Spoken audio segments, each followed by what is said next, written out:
All right, one.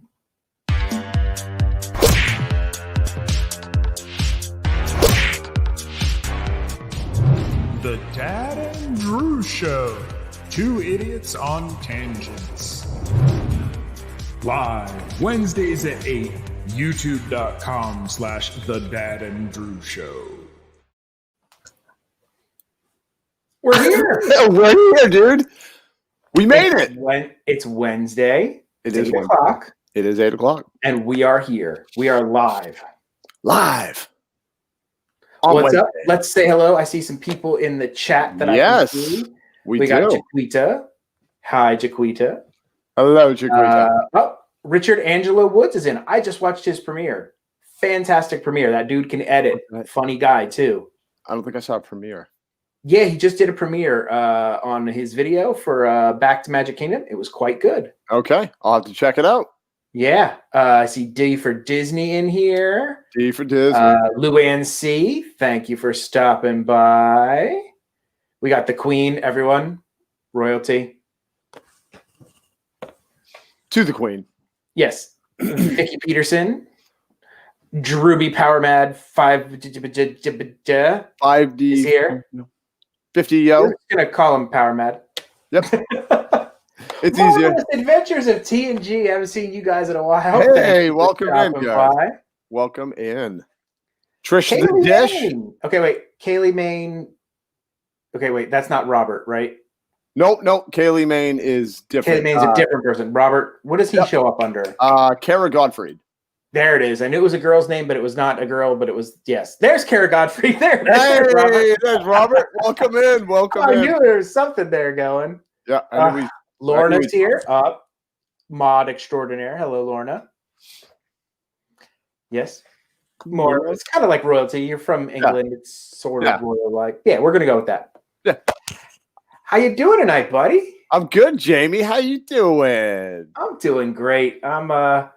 Had a pretty good day today, Had some fun with the kiddo.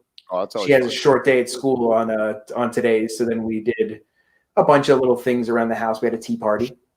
Oh, of course. Tea party today.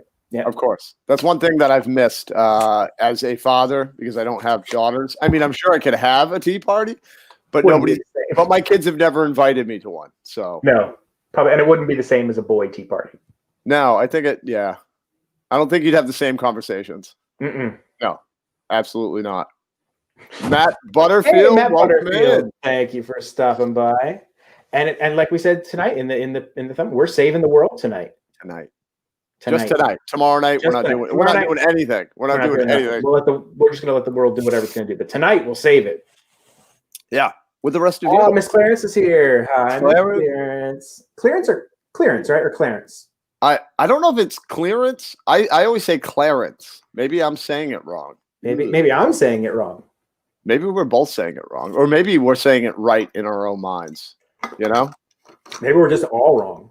Yeah. Kevin S. Thank Kevin you for S. stopping by. You guys are the best. Oh my gosh, there's like 20 people in here right now. I know. I'm getting nervous. I know. So let's address the whole reason and the whole Toe of Satan's not happening tonight. There's been another scheduling conflict with one of the contestants. Darn it. So it is not happening tonight, but I think Drew and I have decided we are putting the foot down. It's happening next Wednesday. No matter what. No matter what. Can make it, we'll make it. And that's how it's going to go. Yep. So just because we need this thing to happen. We've built the anticipation for it so long. Yep. And that's we got to do it. And it's really going to stink if all the contestants all go 5 minutes and they're like, "This is nothing." This is nothing. We look like little wimps. Yep. Which we're not, Jamie. We're strong. No, I feel like I'm people. pretty good with this. So, I'm very interested to see the time that these people go. But to make up for it, Vicky Peterson, Dad made another dumb decision. Like always. And I went along with it. And Drew went along with it. We're pulling out this one. And if you guys remember, this was supposed to be not as hot as the Triple X last Dad. It was hotter. It I had don't wasn't know it, why. didn't it have chunks in it? Didn't this one have chunks or something? And Yeah, it chunks. was terrible. It's got chunks in it. And we've decided that we're gonna make up for not doing the toe by torturing ourselves. Because we do that for you guys. Yes. And we're gonna also do a taste test of a good one. Yeah. Which I is love green hot sauces. Yeah, me too. This one is called Tiger Jalapeno Pepper Sauce. Ooh, very nice. And what company makes this, Jamie? This is Autry Mills, House Autry Mills. House Autry, I think they say. And I know everyone was here to see the toe of Satan. Hey, Kyle. We will make up for that. Oh, we just lost some viewers. They're all leaving. We have a great show for you tonight. We do. It's me and him just doing stupid stuff. Oh my goodness! Yeah, send me a message. This is a 5, so it's right in the middle. So that's gonna be like a nothing. Yeah, but it's gonna be tasty. I think.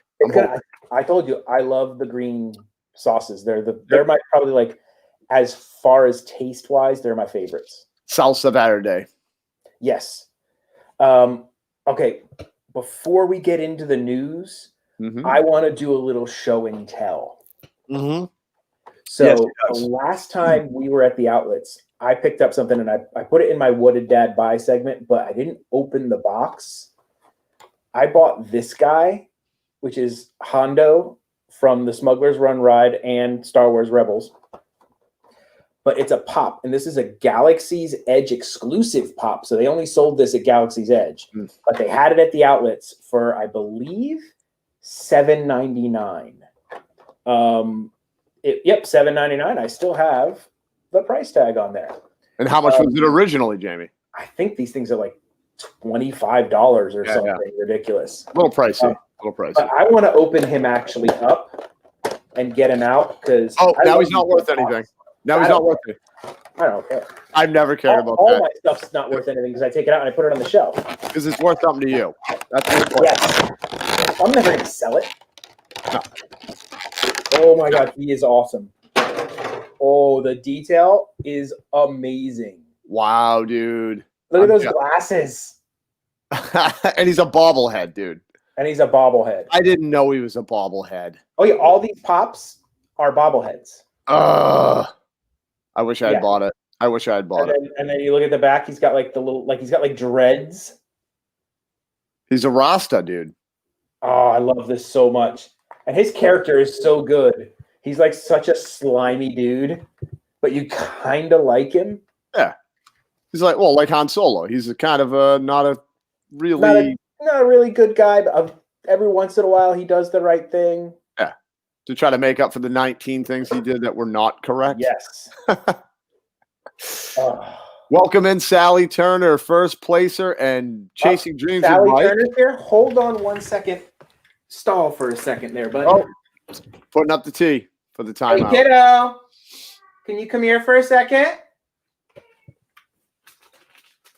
Thank you, sir. No, thank you. Yes. And I'm jealous. I'm so jealous, dude. I just noticed that Sally Turner was in here, and Sally sent Princess Ellie a gift. And somebody wants to say thank you. Miss Sally Turner is in the chat. So thank you, Sally Turner.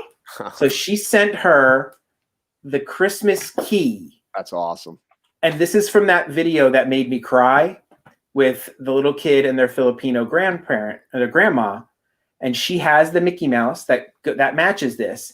And Sally sent her the key and a wonderful card as a Christmas gift. And the kiddo was so excited that she got fan mail. Fan mail, baby. Fan mail. What are you eating? What are you snacking on? What did I interrupt? Sky Flakes. Very good. Well, I have to continue doing that. Well, we'll talk later. But can you say thank you, Miss Sally Turner? Thank you, Miss Sally Turner. Oh, okay. Ooh, I like that little. Oh yeah, it had to be very, very fancy. Fancy. Very, very fancy. And I'm out. And I'm out. Sally, when I told her, I'm like, Ellie, you have a gift from a fan. She goes, a fan? sent me something? Like she was beside herself. She had to call my sister and tell her. A fan sent me a gift.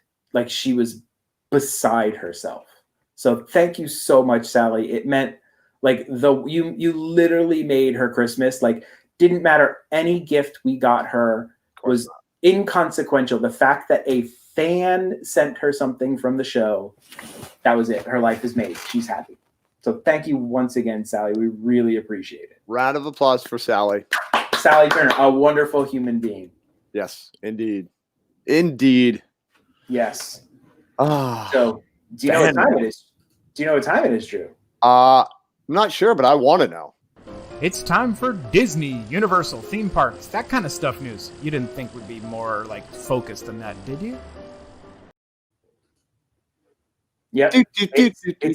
It's Disney news time with Dad and Drew. Yes, and be sure to subscribe. Yeah, I know we're doing okay, guys. We have 172. Yes. Oh, and another thing, complete tangent before we get to the news. Tangents. Subscriptions are great.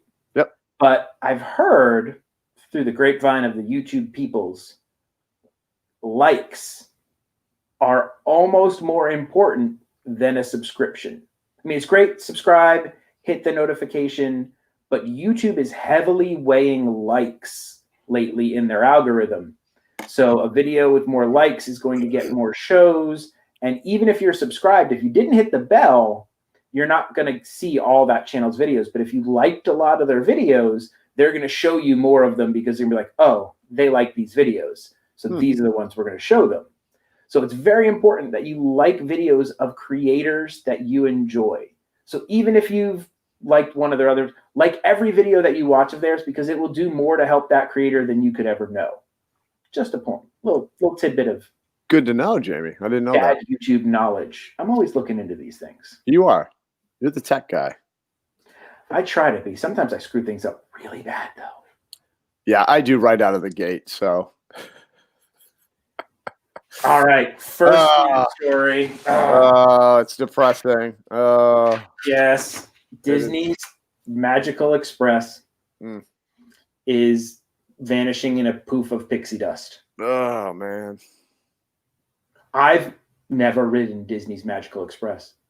No, well, that makes sense, seeing that you've lived down here. I have probably 5 times. And there is, and honestly, the whole name, Disney's Magical Express, dude, you get into the airport, and the first thing out of the airport, you're not taking a taxi to go to the, to your park or your experience. Right out, literally, out of the gate of Orlando Airport, you are instantly on a Disney property. You know what I mean? Like, you're instantaneously like, oh my gosh. Cast members. It's the whole vibe. You're on a bus with everybody, all just completely pumped and excited for this, all the memories and the experiences. And it's just, I'm being dead serious. Like, it's emotional every time. It was just so exciting. And we were fortunate to be able to ride it and know what it is, because in 10 years, there's going to be people that are like, what's the Disney Magical Express? I have some questions. Yeah. Was the Disney Magical Express included in your vacation cost? Was it an additional? I think so. No. If you stayed at the resort, as far as I know, I'd have to get more information from the Queen, and maybe she'll let us know. I don't know anything.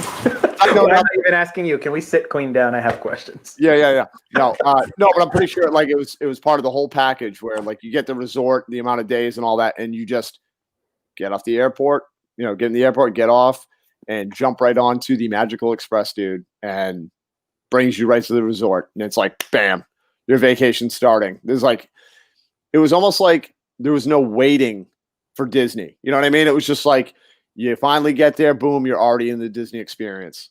And it was just amazing. That does kind of stink a little bit. I was at first when I heard it, I'm like, so you lose a bus, you're going to get on a taxi or something, you'll be there. But when you explain it that way, I could see where that is like a a loss. Yeah, It does kind of stink because I know like none of the buses or Ubers or any of that stuff are going to do your trip from the airport to Disney the Disney way. Mm-hmm.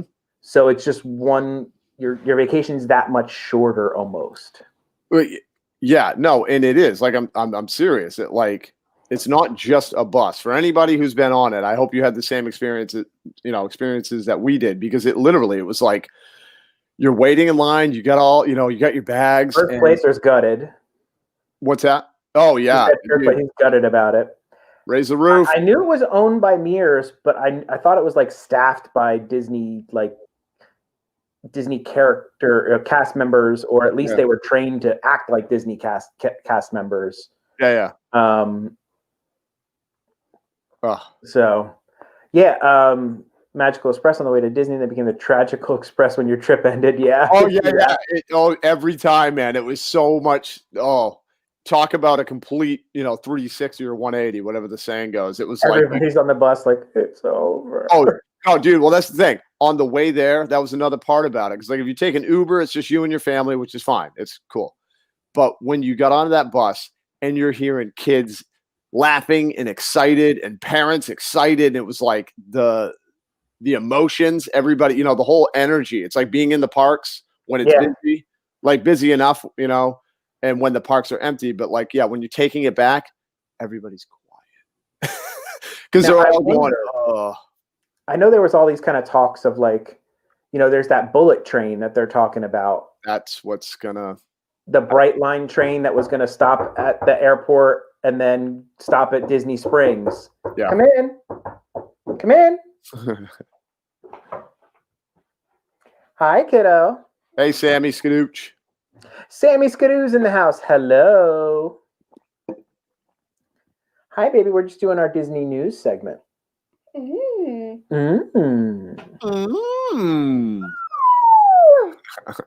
Show me your missing tooth, the big tooth that's missing.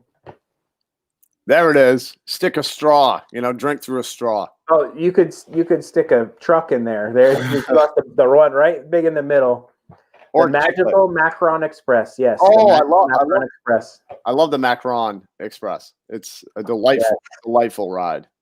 So yeah, I'm wondering if they're gonna because there's gonna be like this easy way to get from the airport to Disney property, if they're kind of like, well, then why do we need that?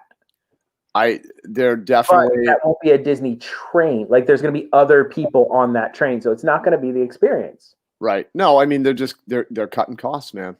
They're cutting costs. Yeah, they are. Period. Bottom line. They definitely are. Speaking of the cutting of the costs, the next thing that was announced at the same time that they that they announced this was magic hours, extra magic hours. Now they're getting rid of those. But they're actually replacing with something that I think may be better. So you used to get if you booked a Disney vacation, you would get certain nights would have certain parks would have maybe an extra one. I forget how long it was, 1 or 2 hours.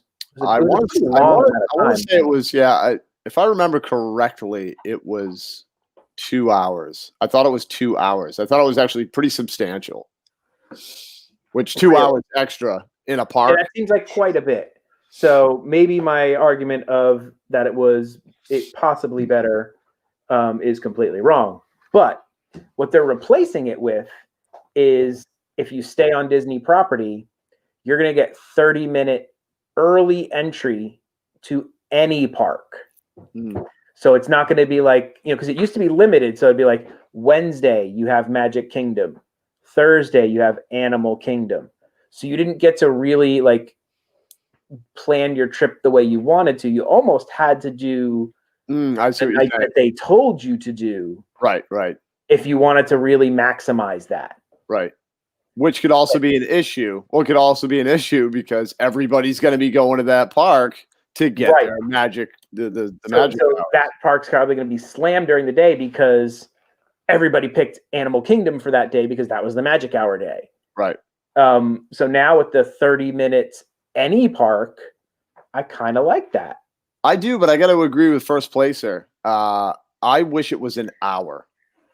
Yes. Give an hour, because a half an hour, it's like you're just going to basically be kind of getting into the park and then it's over. You know what I You're mean? going to beat the crowd a little is all It's you're like- going to do. You're going to get on one thing Yep. before the rest of the crowd gets there. Wish it was 1 hour at least. Yep.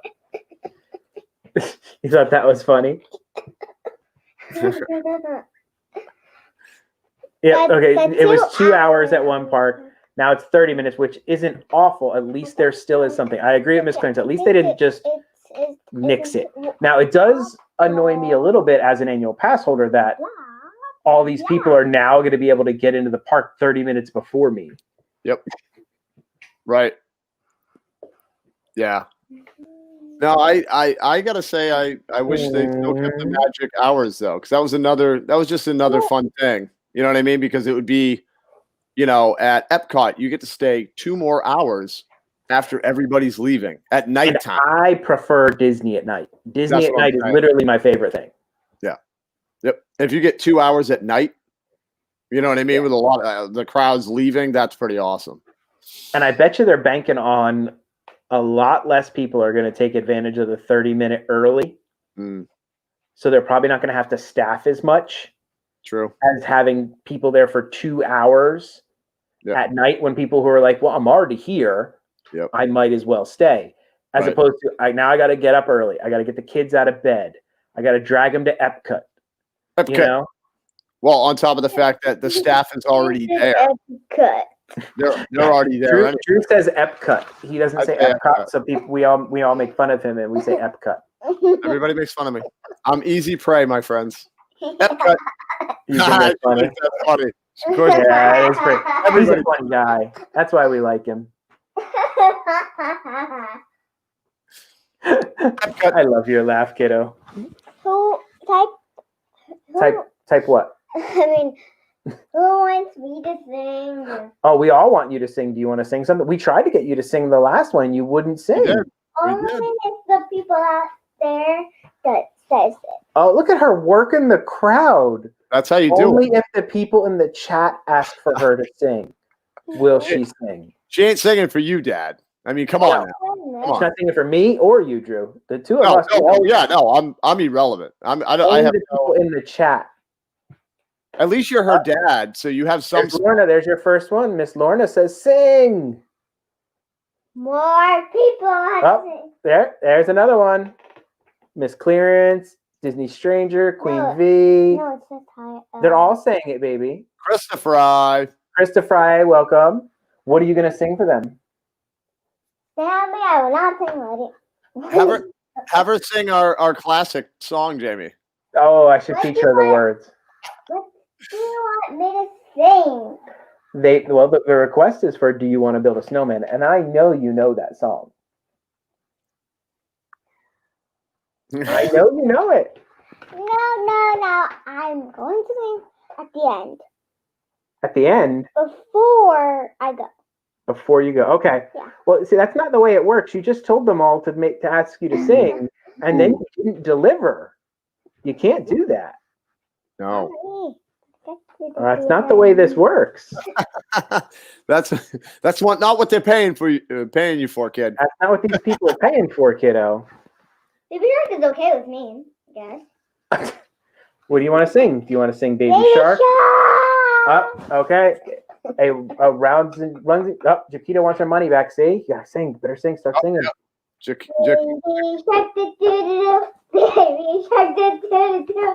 Baby Shark, do-do-do-do. Baby Shark. Baby, Mommy Shark, do-do-do-do. Mommy Shark, do-do-do-do. Mommy Shark, do-do-do-do. Mommy Shark. Daddy Shark, do-do-do-do. Daddy Shark, do-do-do-do. Daddy Shark, do-do-do-do. Daddy Shark. Grandma Shark, do-do-do-do. Grandpa Shark, Grandma Shark, do-do-do-do. I'll play maracas. Grandma Shark, do-do-do-do. Grandma Shark. Grandpa Shark, do-do-do-do. Grandma Shark, do-do-do-do. Grandma Shark, do-do-do-do. I'm running out of instruments here. I know, me too. Grandpa Shark, What? Playing the triangle.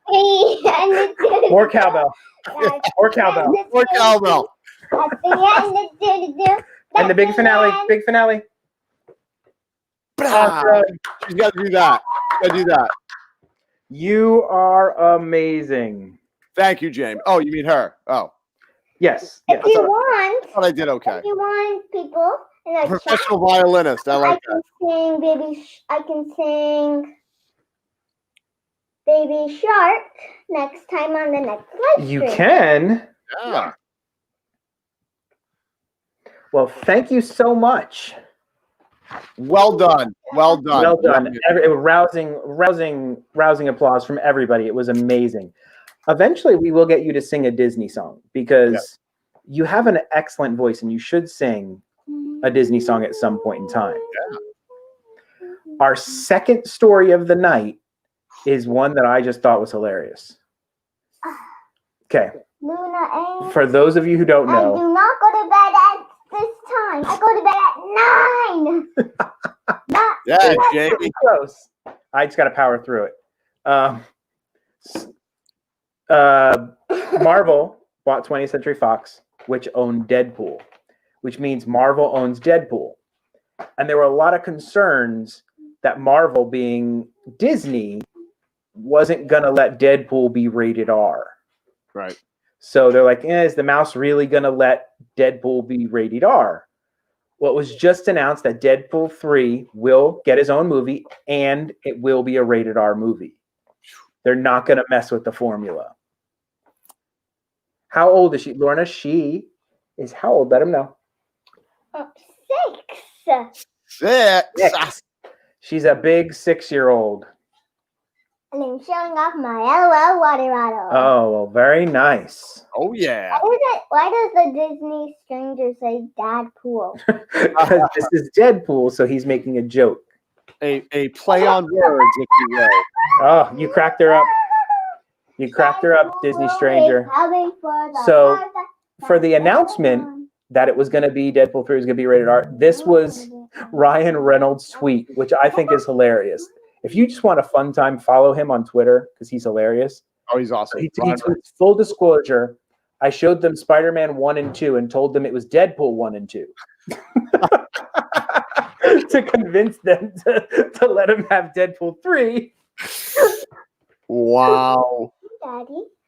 Wow. Yes, baby. Well, hey, that's how you do it, man. We're going to do what? We are going to do a hot sauce later tonight. At 9 o'clock.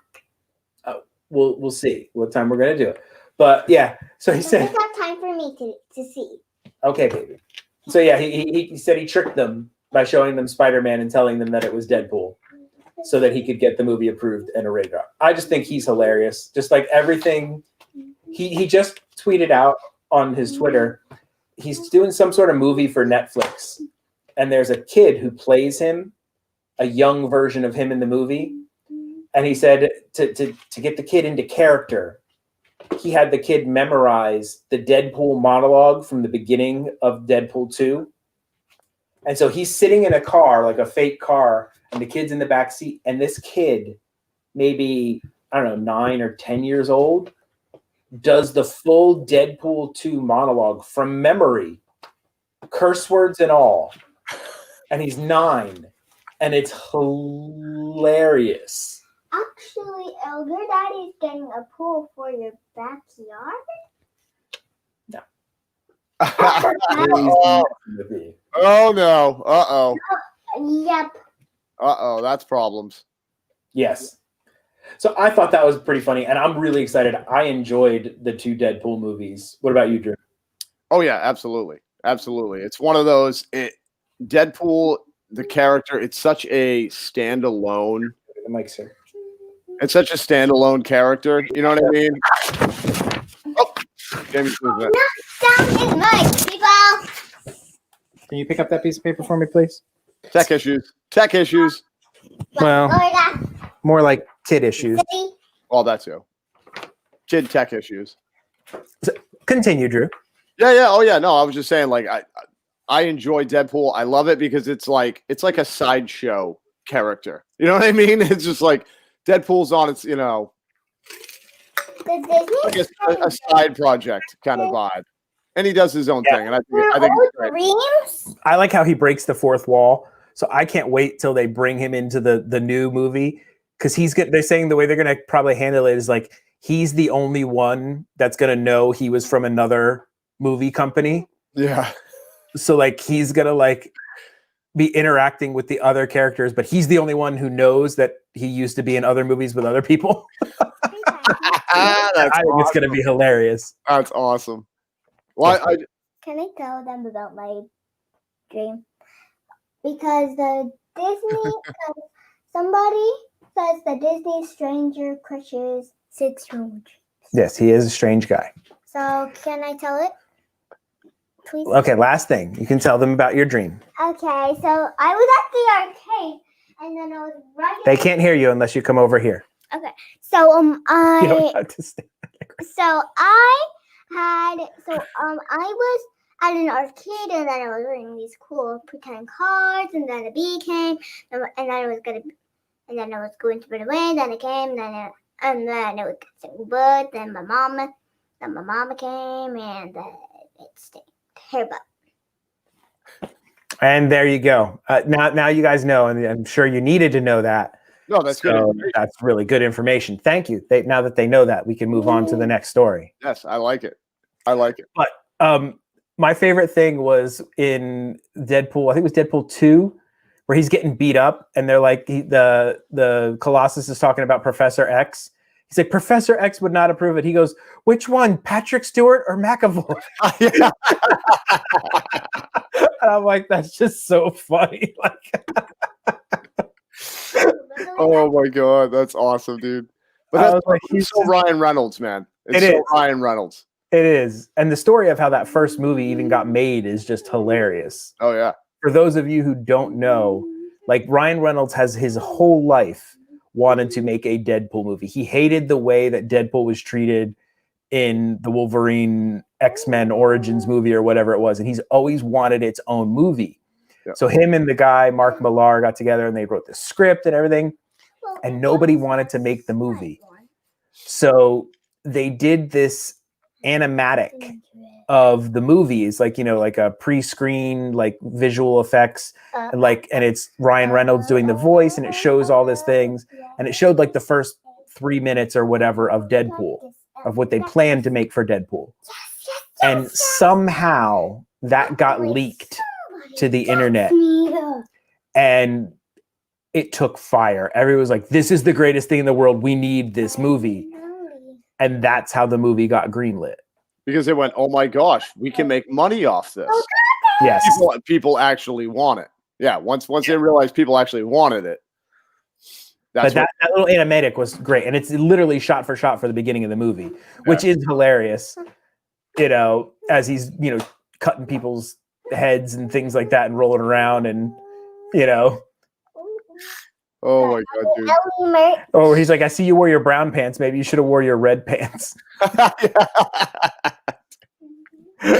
I love it. It's so good. They're literally some of my favorite superhero movies. And I want to acknowledge something. I just got an email from Patreon. Oh yeah. And we got our first Patreon member for the Dad and Drew show. What? No. He for Disney. What? Signed up to be our very first Patreon member. That's fantastic. Which is awesome. Thank you guys so much. You guys are so amazing. The way you guys support Drew and everybody here and whatnot, you guys are amazing. It's awesome. I just saw I got a little email that popped up and I'm like, holy crap. We have a Patreon. Yeah. That's awesome, man. Wow. Thank you guys so much. You know what? Hey, Jamie, cheers. Beer. Oh, yes. Cheers. And first Patreon. And our first Patreon. Thank you so much. We'll have to come up with something to give for our Patreons. We didn't even decide what Patreons on our channel are going to get. I'm trying to We didn't even know we were going to get one.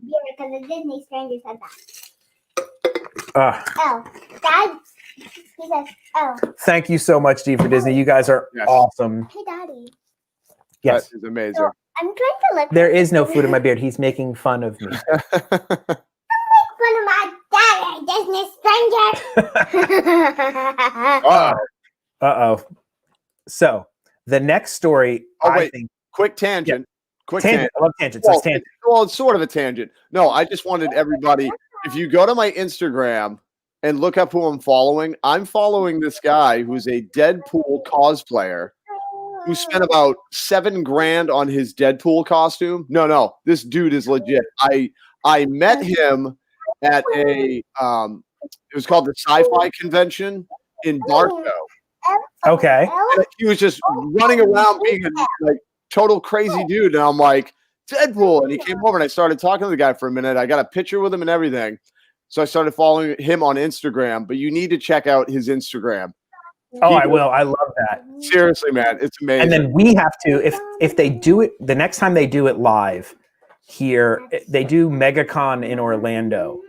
Yes. And that is a fun event. Yep. I love going to that and watching all the cosplayers and things like that are there. And there's some great booths and stuff that we have to go do a show from MegaCon one day. Oh, absolutely. Because that sci-fi, that was the only time I've ever been to anything like Comic-Con or anything like that. And it was amazing. Everybody dressing up and all that stuff. Super cool. So I was lucky enough to go to the Star Wars one that they had when Star Wars one came here. Oh. And that was literally like the time of my life. Mind blowing, I imagine. Oh my God. I was beside myself. That's where I met my Facebook profile picture right now is me and Han Solo Peter Griffin. Oh, yeah. That's right. And that guy was awesome because he sounds exactly like it's amazing. He never drops character either. He's literally like Peter Griffin as Han Solo the entire time. I love it. That's awesome. That's awesome. But yeah, that's amazing. I have to check that out. Oh wait, yeah. I'll just show you. I don't know how well you can see it. Oh my gosh. Dude, it's legit, man. Like absolutely 100% legit. That's amazing. And it's Deadpool cosplay 19. Well, I'll just go on yours and I'll find it. Yeah. Just go on mine and find it. That's awesome. So I just wanted to shout that guy out as well. Super cool. No, that's all the fact that you had like a link to this. It's almost like we would have planned it, but we didn't. We did not. No, it just came to me and I'm like, we don't plan anything. we don't. All right. The next story. Look at this thing. This is a 10,000 room hotel that they are building directly off Disney property. Can you say that number again, Jamie? Seriously? 10,000 room hotel. And that's not it. It's not just a hotel. This is like a complex. So they're also building vacation homes, like actual houses that you can rent, but they'll be maintained by a luxury hotel company. So as opposed to like when you rent a rental house from like an Airbnb, you don't really know what you're going to get all the time. Right. They're saying we're taking that aspect out of the renting a rental home when you come visit Disney in the Florida area. You're going to know exactly it's a brand new, fully maintained, all the maintenance is always going to be done because this is like a luxury hotel brand. Right. And this thing is literally like right next to Disney. Like it might as well be on Disney property. Right. You come off the backside of Disney and it's like right there. It's not technically a new development, which is weird. So they're redeveloping an existing project, which is called Villas of Grand Cypress. There's a golf course over there too. So this is going to have a golf course. It's going to have the 10,000 room hotel, vacation homes. And as you can see, that looks like an ocean, right? Yeah. That's one of these things called a crystal lagoon. Called a crystal lagoon. And it's like, I don't know how many acres this thing is going to be, but they actually dig out this giant lake, basically, pave it, cover it with a sand, but like it's not like sand that floats. It's like a sand texture kind of thing. Yeah. And then the end is a sand beach. So it's literally like, and it's like a saltwater lagoon. They were supposed to be building one here at some resort in Lake Nona, but it still hasn't ever gotten off the ground. But dude, that looks awesome. That's amazing. I'll tell you who's going to be upset though. Is all the people that are renting their houses. I guarantee you they are screaming right now. Screaming. Because that's how they're making their money, man. People bought houses to use as like a rental / B&B or whatever you call them, you know? Yep. But how do you compete with that, dude? That's insane. I mean, I'm sure that the price is going to be pretty pricey for these. Sure. So you're still going to be able to be like, look, at least we're a little bit cheaper than them. But wouldn't you want to pull the trigger and spend the money and stay here, dude? So they're saying that this is going to include. All right, somebody in the marketing department's having a fun time with something. Oh, geez. It's going to include 69 houses. Of course. Ranging in size from. I'm a child. I'm sorry, I can't help it. I'm a child. And I laugh. And I laugh. And, I can't help. 69 houses. Saying it again. Ranging in size from 5 to 11 bedrooms, 76 4-bedroom flats, 41 2 to 4 bedroom villas, and the luxury 10,000 room hotel. The first phase is going to open in 2023 with nearly 1,500 bedrooms spread amongst an array of experiences. I clocked this thing out. It's 7 miles from Magic Kingdom with a total trip of 12 minutes. I mean, like, it might as well be on Disney. The only thing is you're not going to get the Disney property perks. Right. But you get... Hey, first day placer, thanks for stopping by. Yes, first placer. Thanks, buddy. Yeah. I'm still blown away about 10,000 room... 10 holy schmolies, dude. Jeez. Dude, look at this. It's like that's beautiful. Like villas. Like I love whoever does these. Like they're like so like a perfect day. Like there's a guy over here in his man bun in the right-hand corner. Like they're so on point with what's going on. It's like a man bun. Like the girl's in like a camo dress. Like she's doing like an Instagram shot in the left corner. Like it's so kitschy. Oh yeah. And the couple up there, they're really spending time snuggling. They're really snuggling up and enjoying the Florida weather. Oh, that's not looked like that for the last few days, but that's beside the point. Yes. I love the architecture though, man. It looks so nice. It's such a funky look, man. I love it. Oh. Could you imagine just getting a whole bunch of people together and renting an 11-bedroom villa 12 minutes from Magic Kingdom? Everybody in the chat. Yeah. I'm ready. That'd be a good one. Each room comes with a Macron. Yes, you get a free Macron with every. Hey, Christy J. Thank you for stopping by. And they are sharing Macron. But no, jeez, Andy and Pritzko, what the heck did you rent? Did you get those bungalows? Wait, what happened? What am I missing? Andy, I bet it's cheaper than my $8,500 week and a half at Poly that I have reserved. Did you get the beachfront bungalow or something? Or wow, man! But does Mickey wake you up in the morning? Now, Andy, I don't know if you have a big wedding plan, but I know like friends of mine spent like $25,000 on their wedding, and it was nothing like it wasn't crazy or anything. You know what I mean? It wasn't like gold. A $25,000 Disney wedding is like you get a pop-up table and some snacks. Right. And it's one of those things where it's like they wish they had literally not spent that money, went and just got married like a little, you know what I mean? Just get a little tiny ceremony and then spent, $8,500 or whatever to go down, spend your money that way, for the honeymoon. I'd rather spend it for the honeymoon, Oh, yeah. Call me crazy, but not all wives go for that. I don't know, stranger. This looks way cooler than the Polynesian. That whatever ocean, it's private ocean that it has. Yeah, a private ocean. Pretty much has me sold. Yep. I think it has me sold too. I mean, I think they need to have the Dad and Drew show come out there and do an in-depth review. For at least a month. Because I really At least we want to try the houses, each house, all 69 of them. Yep, 69 of them. Try all the houses. I want to try all the villas. Really get a feel. Yeah. You know, maybe do some kayaking or get a boat out on the ocean. Yeah. You know, get a feel for this place. Well, we want the nooks and crannies, Jamie. Because how can we recommend it to our giant audience? Right. If we have not done the full experience. No, I agree with you. I absolutely agree with you. So, yep.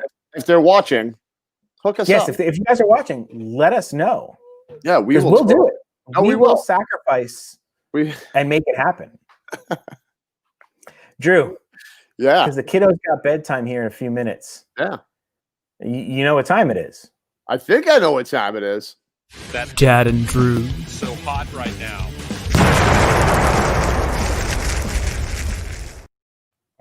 Boom! Oh, It's the hot sauce time. Now we're gonna start. You gotta start with the green, right? Yeah, you gotta We're gonna start with the green, which is the good flavorful one. The good flavor. Man. The kiddo's upset. She goes, "Oh man!" I guess that's our audience, Jamie. Our audience. Oh my God. Is in pain all the time.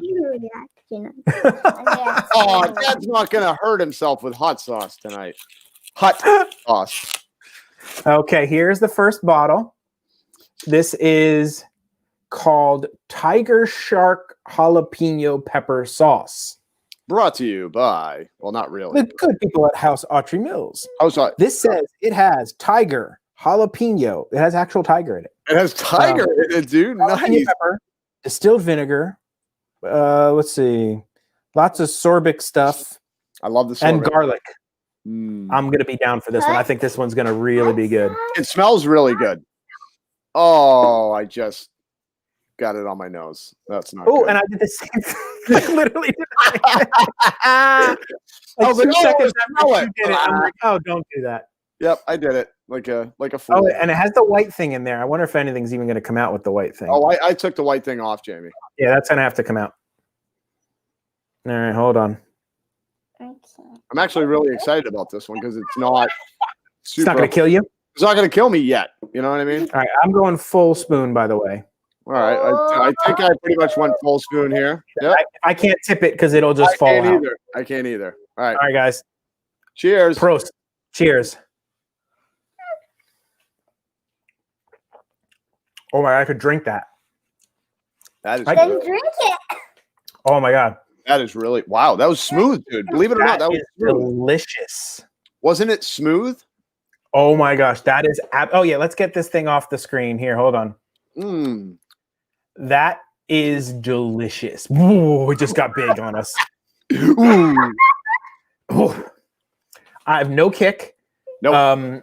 That is pure taste. That is delicious. I need about 15 bottles of this for my eggs. Mm-hmm. Oh yeah. Oh, this is egg or taco. My child is over here chanting extreme. Extreme hot sauce. Extreme hot sauce. Yeah. Extreme hot sauce. Extreme hot sauce. Yeah, that's what I got going on over here. Extreme hot sauce. Hot sauce. All right, boys. This one is called Ex Horesco. Watch your mouth, Jamie. It's a family channel. They're chillins in the villain. Now, this is supposed to be like a 10 out of 10. I thought it was a 9. We tried this the first 9 out of 10. Yeah. But when we tried it no, Elle, you're gonna turn my screen off. Don't touch that. When we tried this the first time, it was hotter than the last dab to me. Oh, to me as well. It must be the chunks. Oh my God, it is so chunky. And you can see that I have not really used much of this since we tried it. Yeah, I didn't really either. It was like, yeah, and I'm going to put that in the fridge. Yes, it has Medusa on the bottle. This has the 7-pot Primo pepper, which used to be the world's hottest pepper before they came out with the Pepper X. But seriously though, Jamie, look at look at the gunk that it's kind of got going on there. The gunk buildup. I'm scared. Not good at all. No. Yeah. Get the milk first. I have no milk, Luann. I also don't. I have soda. All right, I'm going to go ahead and try to get some of this out. Oh, it's not even coming out. I know. There you go. Some. Are you going full spoon? Drew, I went full spoon, Drew. Oh, dude, I hate you. I did, unfortunately. Mine's all gunky. You can't get. Hold on. Oh, Whoop, it's trying to come out. no, Daddy. Oh, no. All right, We dude, don't need to be dropping this anywhere because if it gets anywhere near you, this is bad. All right. Oh, this hot sauce. Yeah, this hot sauce is something else. Oh, I'm gonna hate myself after this. Jamie, why do we do this? Yeah, I got my delicious. So, Drew, as you can see, I went full spoon. Yeah.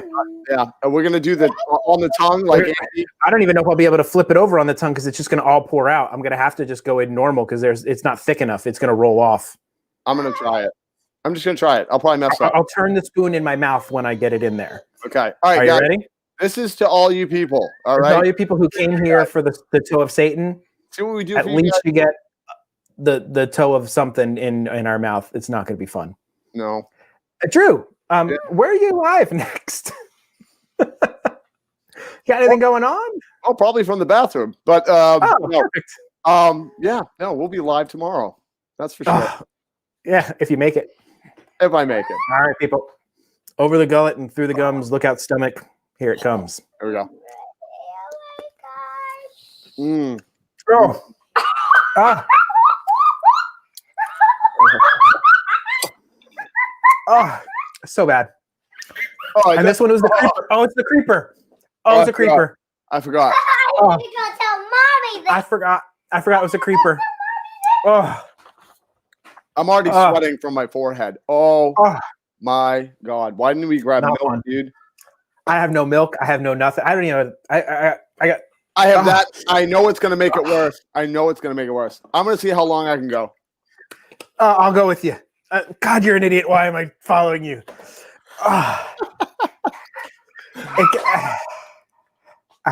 It gets worse. Like the liquid builds up in your mouth. Oh, Ah. it's the pieces. It's the Well, pieces. I'm glad it's making you happy, Queen. Yep.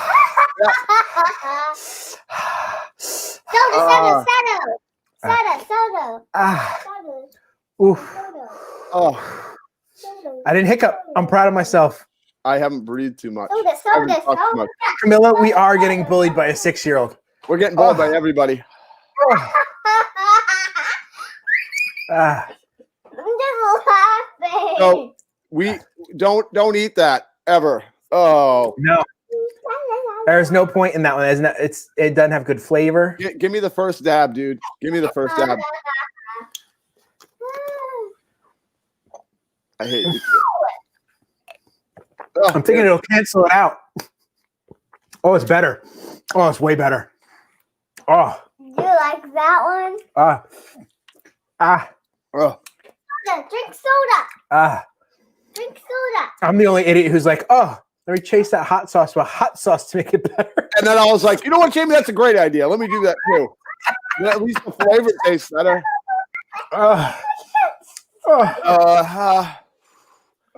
I'm sweaty. I'm so sweaty. Mm. No, look at my shirt, Jamie. Look at my shirt. All right, kiddo. Mommy says it's bedtime for you. Kiss daddy really far away from his mouth. Oh, I love you, man. baby. Did Mommy say that? Yeah, she just sent me a message that said it's your bedtime. Hey, Queen, come give me a kiss on the lips. No, she sent me a text message. She's not in the chat. Oh, Good night, baby. Tell everybody good night. Oh, Night, everybody. oh. Night. Oh. Ah, It felt really good to laugh at yes, Daddy's face. yes, Camilla, I really did drink hot sauce to feel better. And it actually helped, believe it or not, the flavor. Believe it or not, it actually, like, I now have a pleasant taste in my mouth, Yep. It's just burning. as opposed to that terrible hot burning. Dude, it's like So it's still gunk. burning. It's still But I have burning. a pleasant taste. This is just gunk, dude. They should call it That's not gunk. good. This is instead of Oh. go-go juice, this is gunk juice. It's just Oh. Ugh. oh, this is why we're friends. Because I'm the idiot who's like, let's drink the extra hot sauce. And you're like, yeah, that Yeah. sounds like a good idea. Oh. Well, if it has Medusa or something scary, why did you try it? Because we're idiots. Have you not seen the top of the show? Yeah. 2 idiots. That's all we Yeah. do. We just do stupid stuff. And we were thinking about getting a gummy bear, weren't we, Jamie? Yeah. All right, folks. Considering our first Patreon signed up, I think we need to celebrate that next week. Next week will be the Toe of Satan. So you guys got to let us know. Yeah. So if we do the Toe of Satan show, do we just leave the Toe of Satan show for that? And then Drew and I have decided to try the 9 million Scoville gummy bear. Should we do that in a separate show to spread it out? Or should we do the gummy bear on the same show as the Toe? I think we should spread it out. Well, we And gotta it depends on how long we can get, how fast we can get the gummy bear. Queen Marcia, I love it. It's all royalty now. She's changed her name. I saw you were talking about that in Drew's chat the other day. Ugh. Does that make it better? Because I'm holding off on that seltzer. Yeah, I think we spread it out. Okay, so here's the deal. Toe of Satan next week. 9 million Scumville. The Scumville. It's the 9 Scumville. million Scumville gummy bear will happen the week after that. Yeah. And then, okay, we've done 35 of these, people. 35. That's a lot. 35. And it's amazing that you guys just keep coming back. I know. It's And it keeps growing. It does keep, like, right now we have 27 in, guys. Okay, we will send you a link to the gummy bear, Andy. Yeah. Yeah, let's always count on Andy to try something dumb with us. Yep. I'm telling you. Dude, if we all got together, we'd be in some trouble. Oh, yeah. We'd be in some trouble. Oh, yeah. I think there was a small tear that ran down the side of my face. I just got hot, man. Hot. I got hot. You just got very hot? I got very hot. Oh. So back to some lovely pictures of homes. So then you got this lovely young couple, him in his Hawaiian shirt. Oh, of course. Pushing their bassinet down a tropical lush getaway of what looks like townhomes. Yep. I would be down for this. This looks like if I didn't live here, this would be how I would want a vacation. Like to have a little house, 12 minutes from Magic Kingdom.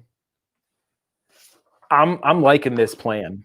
I am too. I think it's great. It's a good expansion on that kind of franchise. You know what I mean? And there's a golf course. I live on a golf course and I haven't been golfing in years. I need to fix that. We also need to get Drew over here because there is a virtual driving range, like a Top Golf. That's amazing. Yep. Which, what we wanted, well, I know I did. I wanted to know if you guys would think it would be cool if we did a live stream of me and Jamie. You guys can hang out while we compete against each other like old guys do, playing a little virtual golf, or if we made a vlog. Would you guys watch that instead of?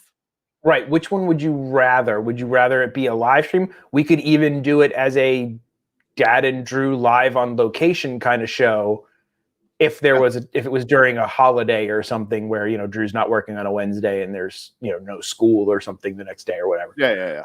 And if they're open that late, I don't even know what time they're open till. We would have to we don't know any of this stuff. Well, no, but it doesn't necessarily have to be on a Wednesday night. We could be like, hey, we're having a Saturday afternoon Dad and Drew special, Yeah. Oh, a special. Oh, yeah. Wait, what? Let's see. I'm trying to read it. Oh, yeah. Not too cookie cutter. I want to see more inside. Yeah, they didn't show any of the interiors yet because I don't think they have any of them. And okay, you said Jason Drew said it's 15. It's 12 minutes from Magic Kingdom. Ooh. And it's only 6.6 miles. That's not far. You could walk that. Yeah. If you were in shape, unlike me. I I'm walked definitely interested in at least doing a tour for a vlog. Please Let us know, please. Yeah, please let us know. And now you might be wondering why I'm showing a picture of the Magic Kingdom. Hey, that doesn't look like the real castle. That looks different, No. Jamie. Oh. All right, here's the reason I'm showing a picture of Magic Kingdom. So do you know what October 1st, 2021 is? Oh, I certainly do, and I'm a little upset, but proceed. So it is the 50th anniversary of Disney World. Pretty cool, right? Oh, very cool. How awesome would it be to be in Magic Kingdom on that day? That would be so neat. Wouldn't it? Yeah, maybe I should make reservations. Yeah, if you haven't already done it, you can't because it's booked. Now, I don't know how this works with annual pass holders because annual pass holders can't make a reservation 92 years in advance. From what I know, you only get 30 days? You know, it's funny. No, actually, I don't think so, dude. With a reservation. How far out can you make it? Well, okay, so this is I don't even know what it is, but time-wise, but it was in August. I think it was August 6th or something like that. I could be way off. The beginning of August, I made reservations for Halloween at Magic Kingdom. Okay. And they let me do it. Okay, well, that's 3 months maybe. So maybe you get 90 days? So maybe 90 days? I'm guessing maybe. Yeah. Oh, is it 90 days? Oh, I guess I got lucky. Okay. Well, I'm not sure if that means that because it means they haven't even opened up the annual pass holder reservations for this yet. Or are they saying that there won't be any annual pass reservations because they've already booked the entire park out with vacation guests? I don't know what they're saying, but the stories are saying it's fully booked, and unless you have a reservation, you ain't getting in. Honestly, you know what I think they did? I could be wrong, but from a business standpoint, once again, I think they basically pass holders, sorry. They basically just were you have to stay at a resort because they know even if if I had the money and I knew in advance and I'm a pass holder and I was like, you know what, they're not going to let pass holders in. I'll book a resort. I'll book a resort because they know people are going to spend the money no matter what. It's the 50th anniversary, for goodness sakes. So they know they're going to make bank, and they're just yep. We accidentally went on the 49th anniversary last year. We just showed up, and I didn't even realize it was that day or whatever. And then they're handing us stuff. They're like, "Hey, thank you for it's the anniversary." And so my sister's texting me. She's like, "Get me a map because it's the anniversary special map." And I'm like, "Oh, okay." I didn't even know. Yeah. We just happened to go on a Saturday, and it happened to be the October 1st last year or whatever before everything went crazy. And but yeah, that's a little upsetting. It's a little disappointing. Really upsetting. Yeah. Well, but you know what though? You'll be able to get in the other parks. I'm sure, because nobody's going to want to be at Magic Kingdom. That's not where they're going to want to be. No. Yeah. No. I'm still a little perturbed. Yeah, I'm a little perturbed. I don't even have passes. I don't even know if I'll have passes by then. I'm hoping by October I'm back in the parks. Right. But man, that's a little bit of a bummer. I saw that and I was like, man, that's kind of meh. Well, yeah, and I didn't even realize. Had I known, I probably would. I knew that it was going to be the 50th anniversary this year, but I didn't know they were booking that far out. Right. Where all of a sudden it would be, here we are in January, and they're like, sorry, it's fully booked. But it was fully booked, I think, in December. Yeah. The last, you know what I mean, of last year. That's insane.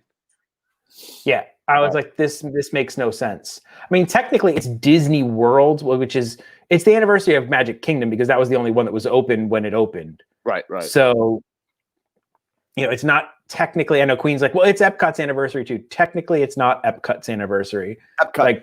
Christy J says Epcot opened in 82. So we'll just have to wait. We'll book hotel rooms now. Yeah. For the Epcot 50th anniversary. Right. In 6 years or whatever. How many years would that be? No, I think that's 11 years. In 11 years. Let's pre-book it so that they can't beat us to it. Yep. I'm down with that. But you know what though? I was perturbed about it, and I just let it go, Jamie, because I was like, you know what, dude? Let it go. Whatever, let it go, man. Because you know what? What can you do? Nothing I can do about it. And if I happen to get lucky and somehow we, make a reservation, awesome. But I'll tell you right now, anybody doing vlogs or live streaming that day are going to be killing it. Oh, if they're live streaming killing from it. that day, Killing it's going to be crazy. Going to kill it. Yep. Yeah, I'm thinking we need to maybe like send Disney like a message that the Dad and Drew show should really be doing a live from the park that day, and they should just send us some press tickets to get in. And they have to. They have to have reserved some press tickets. Well, we can tell them, be like, listen, we will get like, an audience coming in because we'll eat like a Carolina Reaper pepper in the park, or you guys tell us what the hottest food you have at Disney and we'll eat it. We'll eat like 5-10 times what you have. We'll just go the right fire nachos over at Pecos, but we're in. Yeah. We will not eat the one chip challenge though. I refuse. No, I refuse that one. Never again. Never again. Never again. Okay. I don't think I sent you this story. You did this not. Is a bonus story. You did not. And I'm curious what this is all about here. So, as everybody knows, I got to go to Gideon's. Drew got to go to Gideon's. I know Chasing Dreams with Mike got to go and do a Gideon's experience. Yep. And then all of a sudden, Gideon's was closed. 11 days, I think, they were open. Yeah. Then they closed. And there was no word. There was no nothing. Nobody knew why Gideon's was closed. Well, they finally came out with a tweet explaining it like days later. And I'll read it here. It says, effective this evening, Gideon's Bakehouse at Disney Springs will be temporarily closed. I was like, effective this evening, you've already been closed. Keep your eyes here for news on our reopen. We welcome you to visit our East End Market location to satisfy your dessert cravings. Update. It would seem I picked a bad night to disconnect and watch the Bee Gees documentary. Thank you everyone for your concern. Apparently they were getting like tons of messages when they closed. We are still in a soft opening mode. We learned a great deal from our holiday test run and are grateful to everyone for making it an overwhelming success.